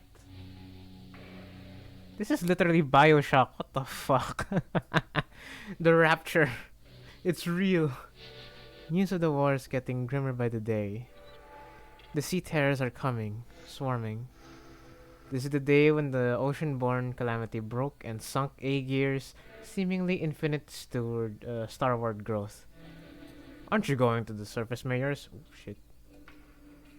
More and more people have been getting too anxious to stay in Aegir. I'm not. If Aegir falls, it only means that the surface is soon to follow. Why? Why? Think you'll head to the surface too? I'm thinking about it. Well, there weren't that many people around me. People around me began to leave for the surface. I considered some of them to be close acquaintances. They all tried to convince me to leave with them. But fleeing my home in favor of land didn't feel right. Well, she did anyway. The foretold calamity descended. It dealt a heavy blow to Aegir, but the surface suffered much worse. I had to help them. How could I not, after hearing that such a terrible thing has happened? I think I'll head to the surface.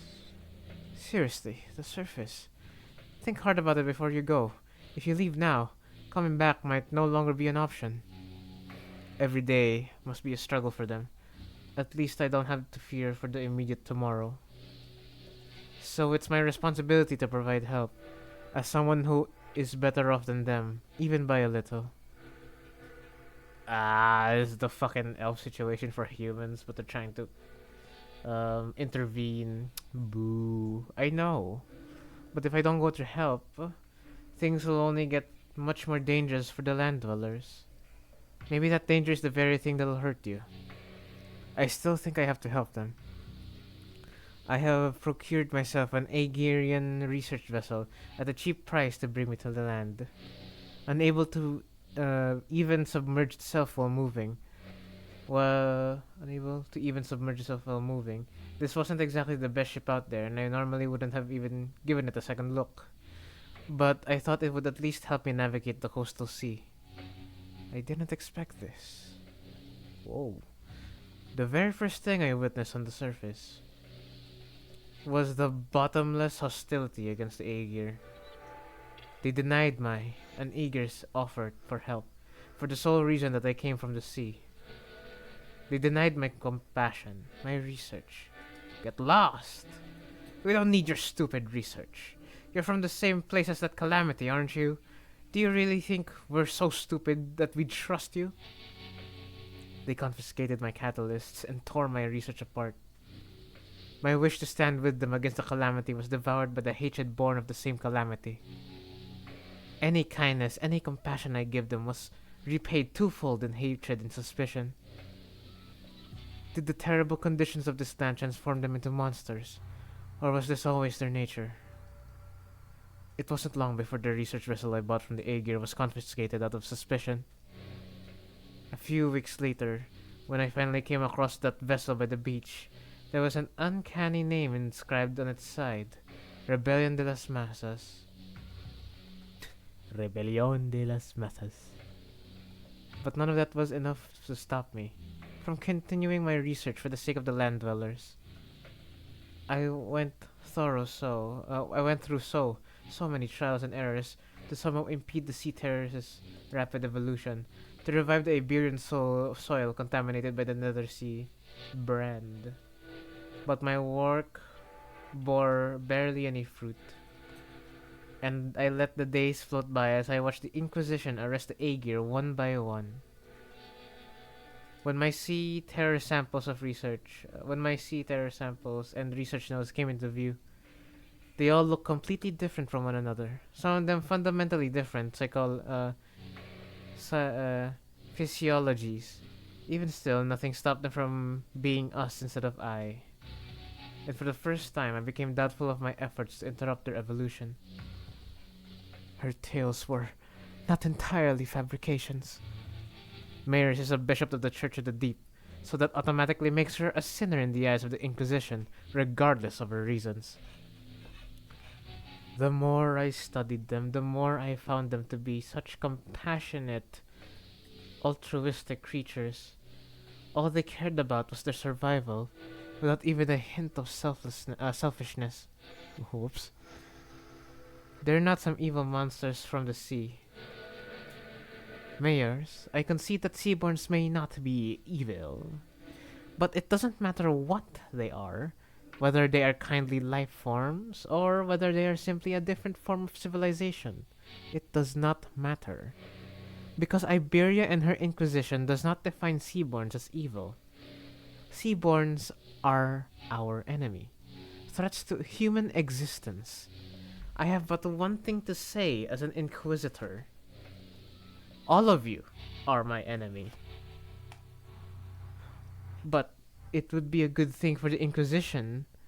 It would be a good thing for if I were to leave for the city, wouldn't it? Why would you say that it's a good thing for us to toss our problem into another world? That'll be like abandoning our pride. Unless they, the people of the city, gave you permission. As an Inquisitor, I can't let you do that. Yeah, and don't get your hopes about that up either. You can wrap it in a box and say compassion for all you want, but Mayor's, your course isn't exactly the direction I'd like to sail in. As the rest of the sinners prepare for battle, in silent agreement with Ishmael's stand, Mayor's mutters with genuine disappointment. I did not want to have to do this. Waves. I had no better to describe the horde of sea terrors crashing into us. But this is the only way it could have ended. Your words are composed entirely of your own color and no one else's. Manager Dante, right? Do speak.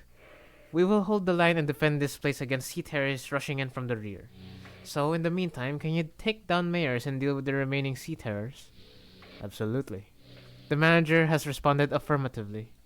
All operators will be drawing the sea terrors to us. We don't need to take them all down. We just need to act as a wall between the wave and the people of Limbus Company. Irene and I would like to ask for your help. As for Amia, please assist Limbus Company just in case. Okay. Yippee! I'm gonna kill the one NPC that wants good for people, but it's been misdirected. Wahoo! Bro, think he's part of the Rupture team. Bro, think he's a Heisha. I heard it's really hard. The boss. Because Wick, he messaged me saying that it was a piece of shit. He was like spamming all of his attacks. Nothing happened because of the shield, some shield passive. I told him he probably wasn't doing something right. And yeah, other people were also complaining. I don't know if they nerfed it though. I never had the notification, so I'm kind of late to the party. I'm recording this like a day before the next Thursday after the announcement or after this event came out. So, although if I do finish the boss in like, I don't know, one try, I would just clip it and send it to Wick and then dance on his grave. Tell him, haha, bitch boy, I defeated him in one turn. I wonder if somebody can beat it in one turn. Yeah, that would be funny. Or maybe at least 3 turns. Yeah, let me search that up. Oh my god, it's real. Oh my god, it's real. What the fuck? This guy 3-turned it? Hello. This guy 3-turned it with fucking magic bullet and scorch? No fucking way. No fucking way, dude. Oh wait, no, spoilers, my bad. You're not supposed to see that yet. Somebody actually 3-turned it. Oh my god. Win rate, I love win rate. Get your win rate here. You good sir, in the crowd, would you like a win rate? I'll give it to you for free. 37 clashing, what the, what? What?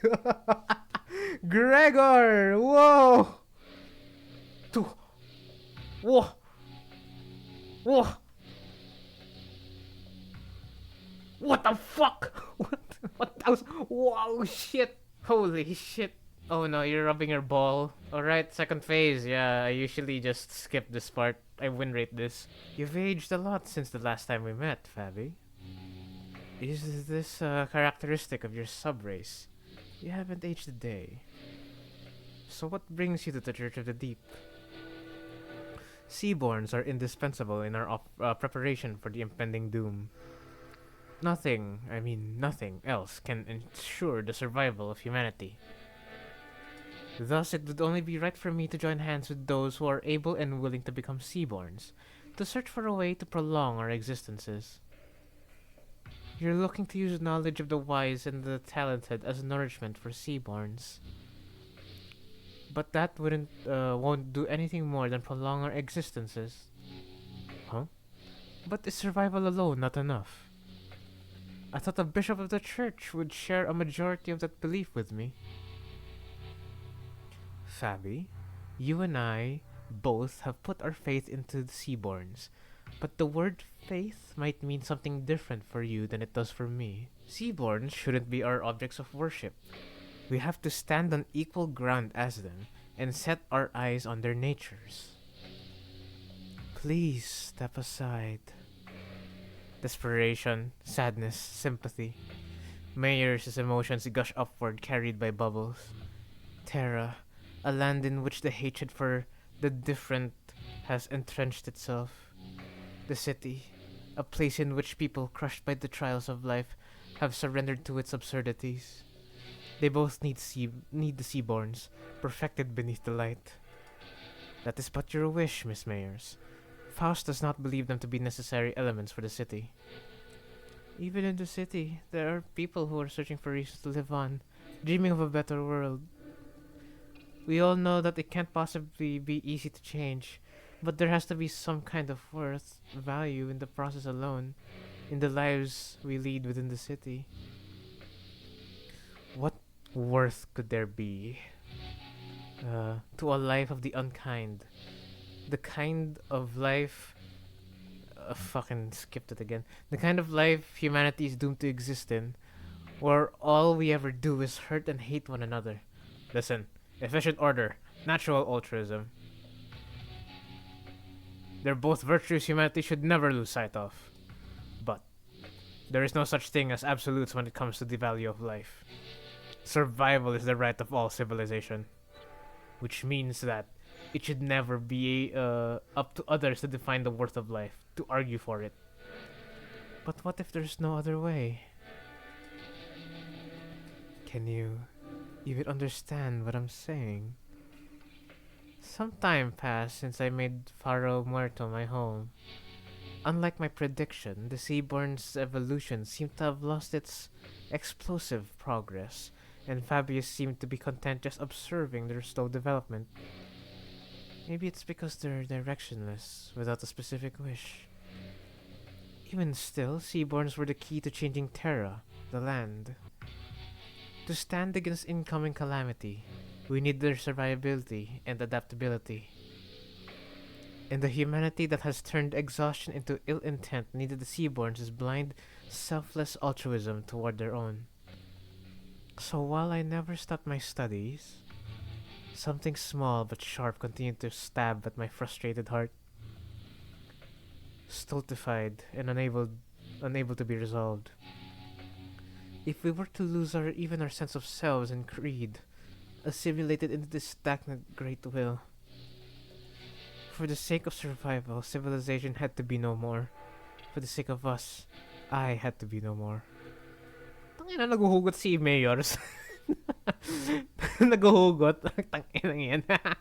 The realization that paradox made the first crack in my confidence that Seaborns were the answer to the problem Iberia, the land, and humanity faced, and through the cracks the seeds of doubt were sown. But I'd already come too far to find a path more beautiful than the Seaborns. No more wasting time with these stupid ruminations.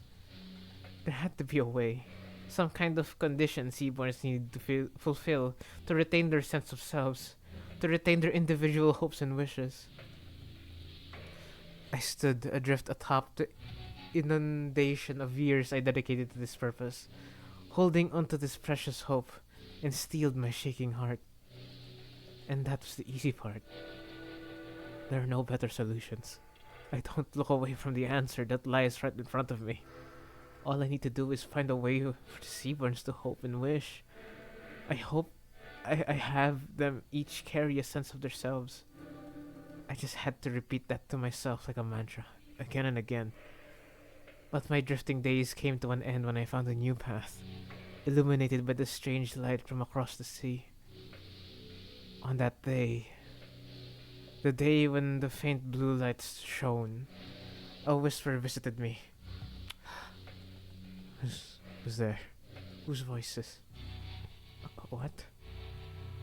The answer, sought through eons by people I didn't recognize, played over and over in my ears. The voice that spoke, it muffled but warm and beautiful. The light of the city, the hearts that were lost, the emotions that were forgotten, the sense of self that. No, that's enough of that. But I'd like to hear more about the light. The light that has sprouted from the 10 virtues. And the image whose those words drew in my mind was clearer and more beautiful than ever. Terra, the city, they both failed to find a way out of this brittle. If they're going to be satisfied with living on as they are, then you can't change what you see by standing still. If you want to bring a better world, then even if you may be lost in the ideals, you have to keep walking. Survival, worth of life, as I've never been too certain about either of those complicated ideas. I had no unflinching creed with which to convince her. That's not to say that the city has no need of the altruistic nature Mayors wants to bring there.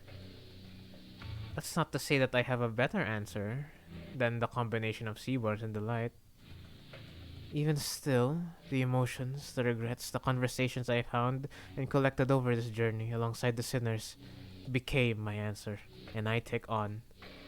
Honestly, I don't really know the city all that well either.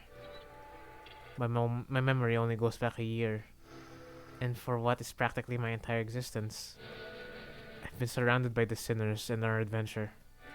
Still, we want to keep trying. You're right. The city is an absurd, vicious place.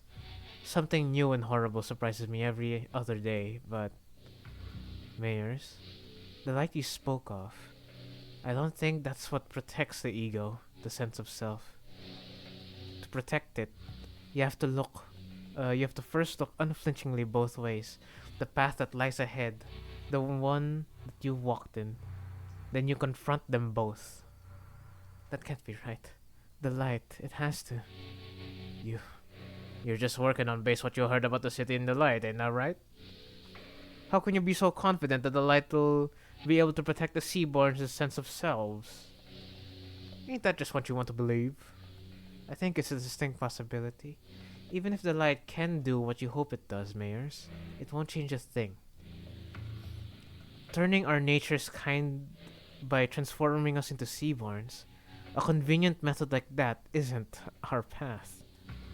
Because the sense of self protected like that, the kind nature attained like that, wouldn't be our own. It'd be yours, Mayors. Protecting your own sense of self while being compassionate and kind it's a path of unbearable suffering. We might fail some days, despite our best efforts. Some days we'll be forced to confront the sins of our past and suffer. Verily, not one of us, as we are now, may see the culmination of that path. Yet I can hardly find it within myself to simply leave it all in thy hands without so much as trying. You're saying that Seaborns can't be the answer I've always sought. It doesn't make much sense if you think about it, Mayors. Those sea monsters don't even know what self means. That's why they show no hesitation before sacrifice. If you were to introduce the sense of self to those sea monsters, that selflessness you want will be no more. She's a Seaborn shaped distortion who is not a Seaborn, an endlessly anguished, contemplating distortion. If Mary's wish is to achieve an altruistic world, then her desire has to be that she doesn't want her efforts to become meaningless. Seaborns may be the perfect answer for some people. A recent example, Fabius. It seems clear to me that was precisely his wish. But that doesn't seem to align with yours. Find a new answer, Miss Mayors. You're telling me I have to go back to wandering for so much time again in search of that new answer? You won't be alone on that path. Walk it together, relying on one another. It won't feel as long. Trying to carry such a heavy burden all yourself? Miss Mayers, it's such a prideful thing to do. Let's go! Oh no! What the hell? There goes Isang. Fuck. Hold on, I'm gonna watch that 3-turn video. What the fuck was that about? Alright, round 2. Let's go. So the guy who turned 3, this son of a bitch, he kinda did the magic bullet funny, so we're gonna do that. Gregor, come on. Huge damage, huge damage. Come on.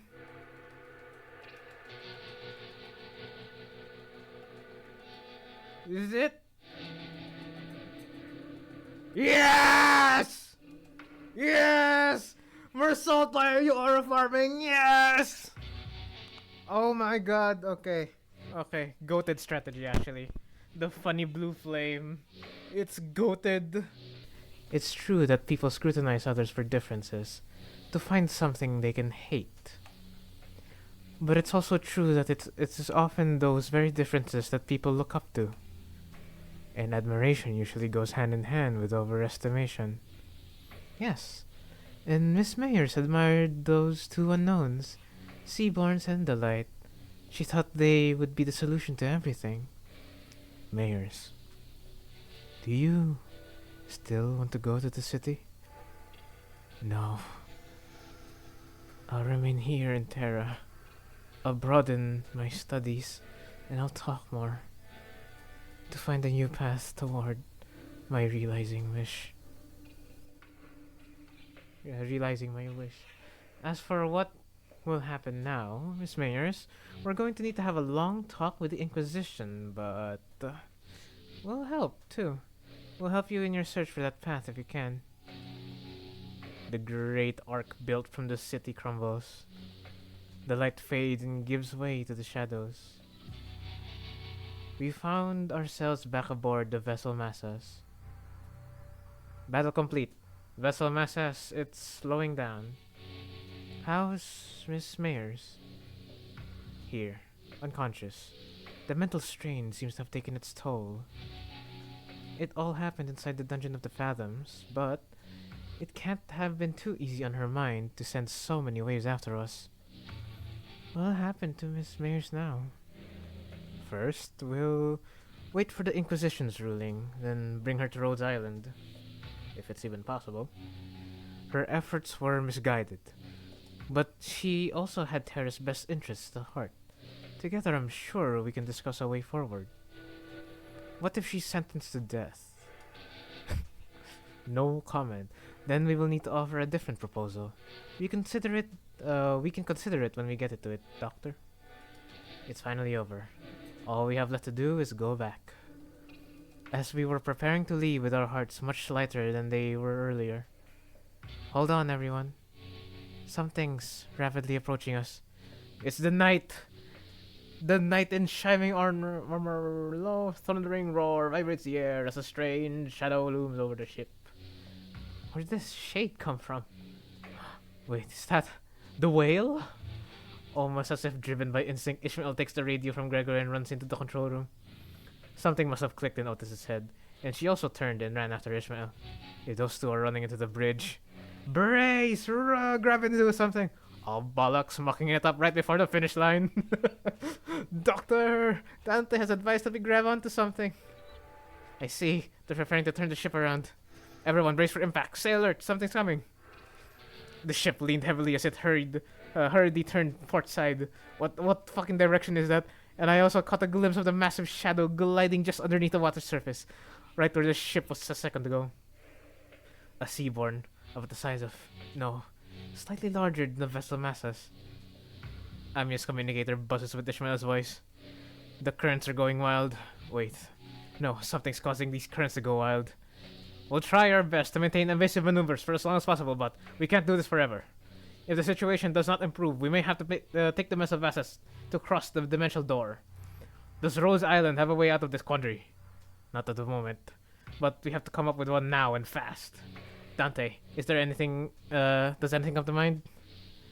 We should first figure out why that seaboard's coming after us. Copy. I'll focus on steering the ship, so keep us updated. With that, the ship immediately begins a sharp turn, narrowly dodging the ponderous body of Seaborn as it swims by. We can't just take the whole ship across the dimensional door. We're not the only ones on it. But the sea is too wild to simply turn around to let others leave. It's almost like it's obsessed with this ship. Just why could it possibly be coming after the ship all of a sudden? Could it be that Fabius's order? It's coming after me. Skadi, you? Yes, I'm their enemy, an abyssal hunter. As though to prove it, the giant beast began to charge against the bow of the ship the moment Skadi repositioned herself there. Just what are abyssal hunters? Why are they so gung-ho about trying to kill you? Abyssal hunters are those who hunt the sea terrors and seaborns. Of course, this isn't based on any emotion, such as vengeance or resentment. It's Skadi's... Well, that's not important right now. What matters is that they're solely targeting Skadi. Operators of Rhodes Island are heavily fatigued at this moment from their long defense against the waves in the Dungeons of the Fathoms. The same could be said of us and Miss Amia, who battled Mayors in the meantime. To engage that seaborn in this particular circumstances, deadly. Ho ho ho! Something shakes the vessel masters once again. What's this now? There's more? There are indeed multiple entities surrounding our ship, however. A violent destructive sound crashes through the waves through the vessel masses. You can't do this to me, game. No, that was the last node. That was the last node. You can't do this to me, game. Past the sudden wall of mist there was. We're lucky. Or was it simply how it was supposed to go? Isha ma na Sir Knight. Two seaborns. It's going to be fine, Miss Inquisitor. If he's the same knight we fought earlier, I doubt he'll be able to stop himself from charging at that giant beast of a sea monster. Like Hongmu said, the knight charged straight at the giant rough wave, at the great seaborn, as though he hardly noticed our presence. We can help the knight repel the seaborn. We just might have a shot at sending Limbus Company back through the dimensional door and escaping aboard the vessel masses ourselves. Can everyone still move? I'm almost at my limit, but I can still move. I got a plan. I'd like everyone to trust me on this. Things weren't so bad outside after you'd entered the portal. Now's the time for the hunter to get to work.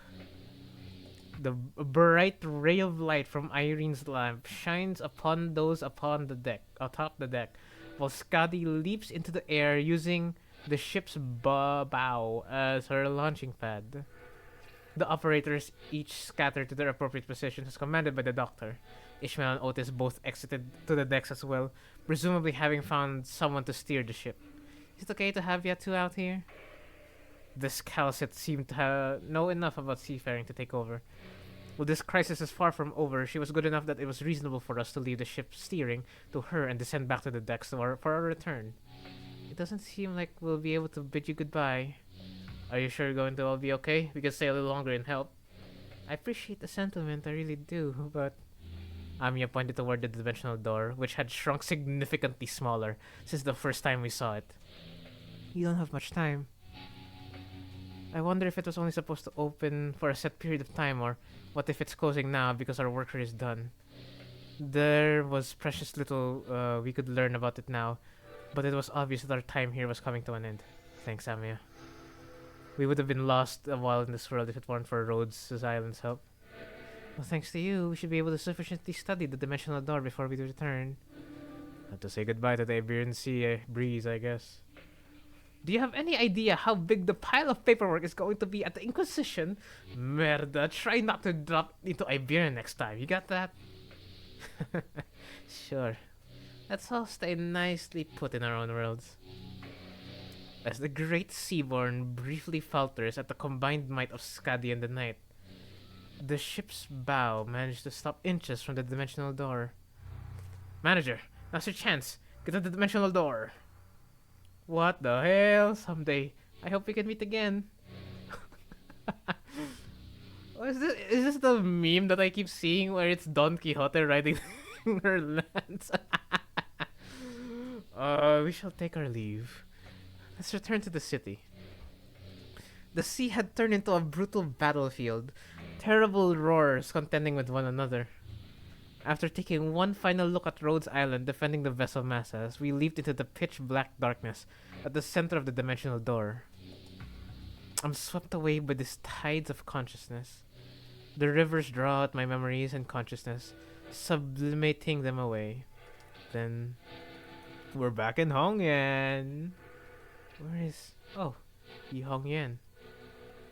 I look around and see the sinners strewn about the room, dozing off, my bad. I had lunch earlier. Anyway. I see Heathcliff crash like that all the time, but how did everyone crash at the same time, sleeping against the walls? A bizarre sensation that something was truly amiss crawls up my spine. You have come too.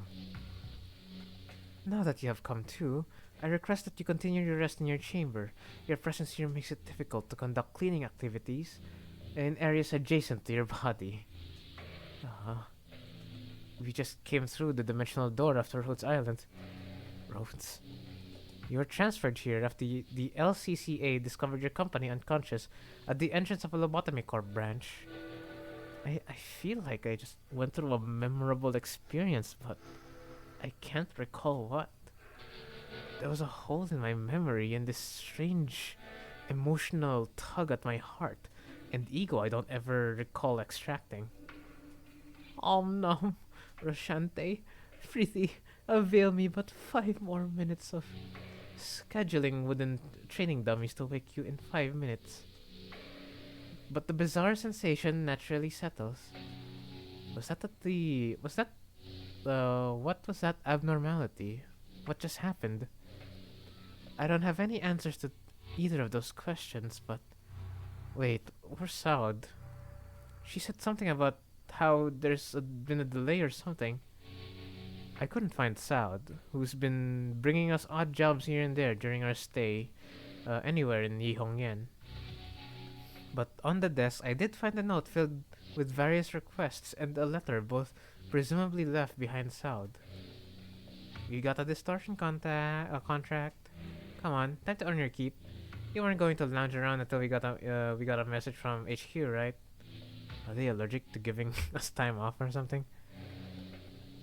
In that moment, a certain voice briefly surfaces from the abyss of my memories before sinking again. There's no such thing as absolutes when it comes to the value of life, which means that it should never be up to others to define the worth of life, to argue for it. The worth of life. I don't quite recall who said that, or even where I heard it from. Honestly, I don't even understand what it means. Oh, come on, Dante. I know you're an amnesiac, but come on, you at least graduated high school. Well, high school in the city, that is. You can't change what you see by standing still. If you want to bring about a better world, then, even if you may be lost in the ideals, even still, some of those words left a lingering impression on my heart. You have to keep walking. Unable to sit still, I got up from my seat and began waking the sinners up one by one. Yeah, it's not like we're getting anything done here. On your feet, guys. Time to get to work. The sinners each began waking up, some of them looking around to get their bearings, like they were pulled out of a long dream. Wow! Okay, that was the end of the collab. Damn. I had something to say, but I kind of forgot. Yeah, there she is. My best MVP when Rupture didn't do it for me. The meta units, by the way. Anyways, but yeah, that's gonna be it. Lunacy. Yoink. Yeah, that's gonna be it for this video. See you later. Or next video. Bye-bye. Don't worry, I'm not gonna rob you. Go! Fuck off. It's the end of the video. Come on.